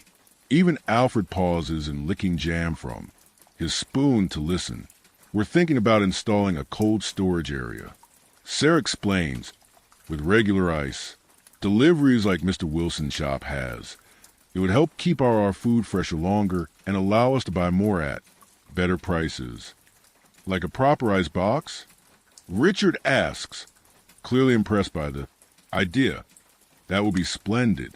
We could sell ice cream in summer. Perhaps you chuckle at his immediate leap to the commercial possibilities. Perhaps, though that's not the primary purpose, it would mainly help with preserving our existing stock. Meat, dairy, some vegetables. Would it be expensive? Emily asks. Always practical. Is that why Mr. Miller's payment was important? Sarah and you exchange glances, slightly surprised at her insight. Yes, Sarah acknowledges. It would require an investment. We're still considering how best to manage it. I could contribute from my post office earnings. Emily offers immediately, and Richard from his bookshop work. The simple generosity of the offer, the automatic assumption that family resources should be pulled for the common good touches you deeply. These children, who have grown up watching their parents carefully count every penny, understand the value of money and the importance of contribution in ways their wealthier counterparts likely never will. That's very thoughtful, you say, your voice a little gruff with emotion. But your mother and I will sort out the finances. Your earnings are your own, though we do expect you to save most of them for your futures. The discussion continues for a while longer, the children excitedly suggesting various uses for the cold. Storage, potential new products you could stock, ways to advertise the improvement to customers. Their enthusiasm is infectious, making what had seemed a daunting financial decision feel more like an exciting family adventure. Eventually, the hour grows late, and it's time for the younger children to retire. Alfred is already nodding off at the table, his small face smeared with the remnants of jam. Richard helps him up to bed, while Emily stays behind to assist with clearing the table, her movements efficient and practiced. Are you really going to do it, Father? She asks quietly as she stacks the plates. The cold storage? You consider your answer carefully. I think so. Yes, your mother makes a compelling case for it, and times are changing. We need to change with them, at least in some ways. Emily nods thoughtfully. Mr. Wilson's shop is very modern, she observes, but people still prefer coming to us. Mrs. Thompson says, it's because we know their names and remember what they like. That's kind of Mrs. Thompson to say. It's true, though. Emily places the plates in the wash basin. Mr. Wilson doesn't care about people the way you and Mother do. He just wants their money. The simple observation from a child's perspective crystallizes something you've been feeling but couldn't quite articulate. The competition with Wilson isn't just about modern equipment or pricing. It's about fundamental approaches to business. Your shop is embedded in the community, a relationship built on years of mutual support and understanding. Wilson's is merely a commercial enterprise, efficient but impersonal. Perhaps there's room for both models. The traditional shopkeeper who knows each customer's preferences and extends credit through hard times, and the modern retailer with lower prices and wider selection. Perhaps the key is not to try to become Wilson, but to selectively modernize while maintaining the personal connection that defines your business.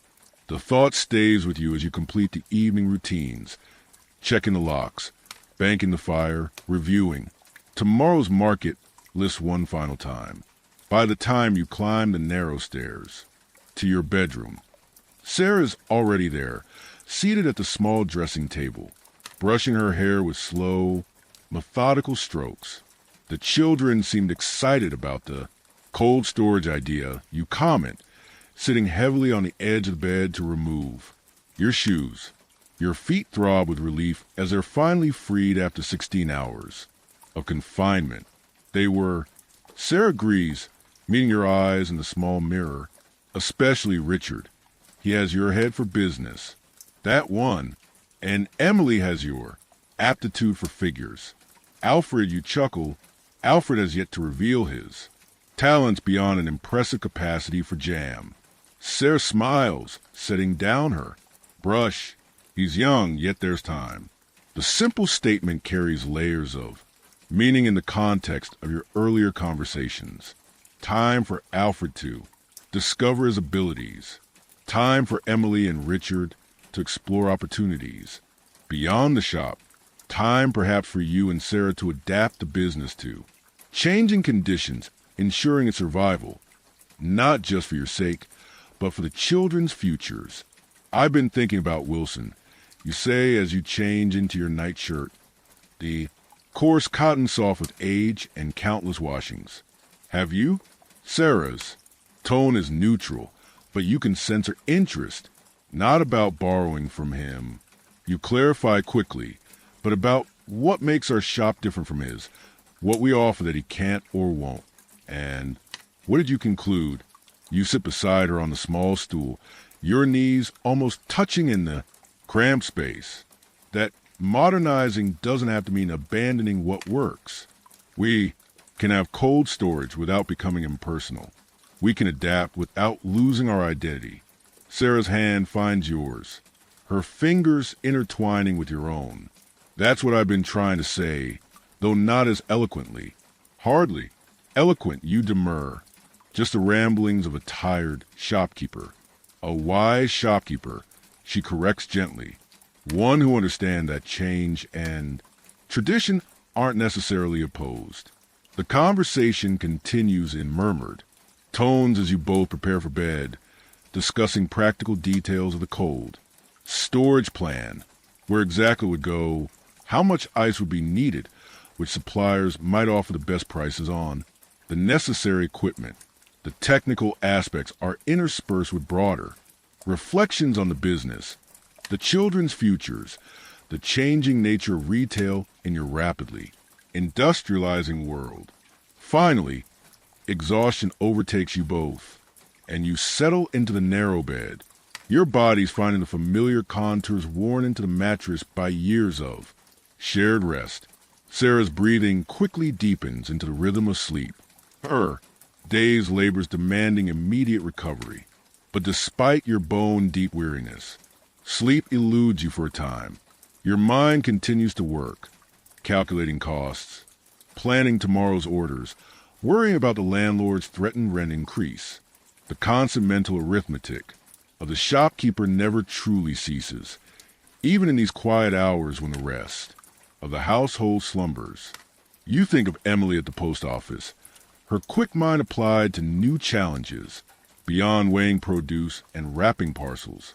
You picture Richard at the bookshop, perhaps discovering a love of literature alongside his natural business acumen. You imagine Alfred still undefined, his future a blank page waiting to be written. And you think of the shop itself, the heart of your family's existence, the stage upon which your daily dramas unfold. It's more than a business. It's a legacy, a contribution to community, a thread in the fabric of your neighborhood's life. Despite its struggles and limitations, despite Wilson's fancier premises and modern advantages, your little shop matters. The relationships forged across its counter, the trust built through years of fair dealing and mutual support, the simple human connections formed in the daily exchange of goods and conversation. These things have value beyond the figures in your ledger. As sleep finally begins to claim you, these thoughts soften into less defined impressions. The smell of fresh bread, the weight of coins in your palm, the sound of the shop bell announcing another neighbor's arrival, the taste of tea brewed from leaves used just once. Too often, the sensory memories of a shopkeeper's life accumulated over decades of dawn to dusk labor, hundreds of thousands of small interactions that together form a life of quiet significance. Your last conscious thought before surrendering to sleep is not of ledgers or ice boxes or Wilson's competition, but of Richard's face as he carefully wrapped a package for an elderly customer that morning. The combination of concentration and kindness, the natural grace of service rendered with genuine care. Whatever the future holds, for your family and your shop, that moment contains something worth preserving, worth passing on. Perhaps that ultimately is the shopkeeper's true legacy. not the business itself with its perpetual struggles and modest rewards, but the values embodied in its operation, fairness, diligence, community, care for others expressed through the mundane exchange of goods for money elevated by human connection into something approaching dignity. Not a bad legacy, all things considered.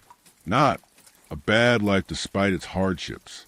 As the church clock strikes midnight, marking the official end of another day in the life of a Victorian shopkeeper, you finally drift into sleep, your body surrendering to exhaustion, while your mind, ever practical, begins to plan tomorrow's market trip, tomorrow's stock, rotation, tomorrow's careful dance of supply and demand, credit and payment, tradition and necessary change.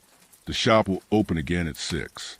The bell will jingle, the first customer will enter, and the cycle will begin anew. But for now, in these precious hours of darkness, even a shopkeeper may rest, gathering strength for the demands of another day. Unlike you, though lying in your comfortable modern bed, the Victorian shopkeeper never truly escapes the physical toll of the profession, even in sleep, his hands roughened by years of handling crates, and barrels occasionally twitch as he dreams of weighing sugar or counting coins. His back permanently altered by decades of standing cannot fully relax even in repose.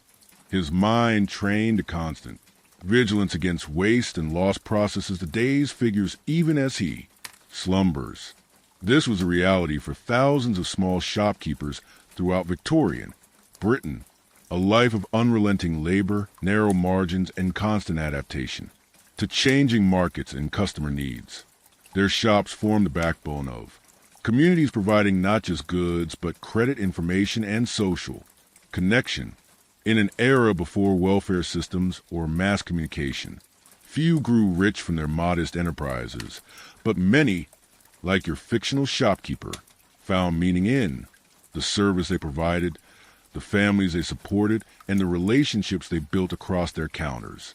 Their legacy lives on in the small independent shops that still the high streets and corners, stubbornly persisting in the age of supermarkets and online retail, a testament to the enduring value of personal service and community connection. So, as you drift off to sleep, spare a thought for those Victorian shopkeepers whose daunting dust labors helped shape the retail landscape we know today. Their struggles with food preservation without refrigeration, their battles against spoilage and waste, their careful calculations of profit and loss, all part of a largely unsung history of small business that built and sustained communities through decades of rapid social change. And with that, close your eyes and drift off to sleep.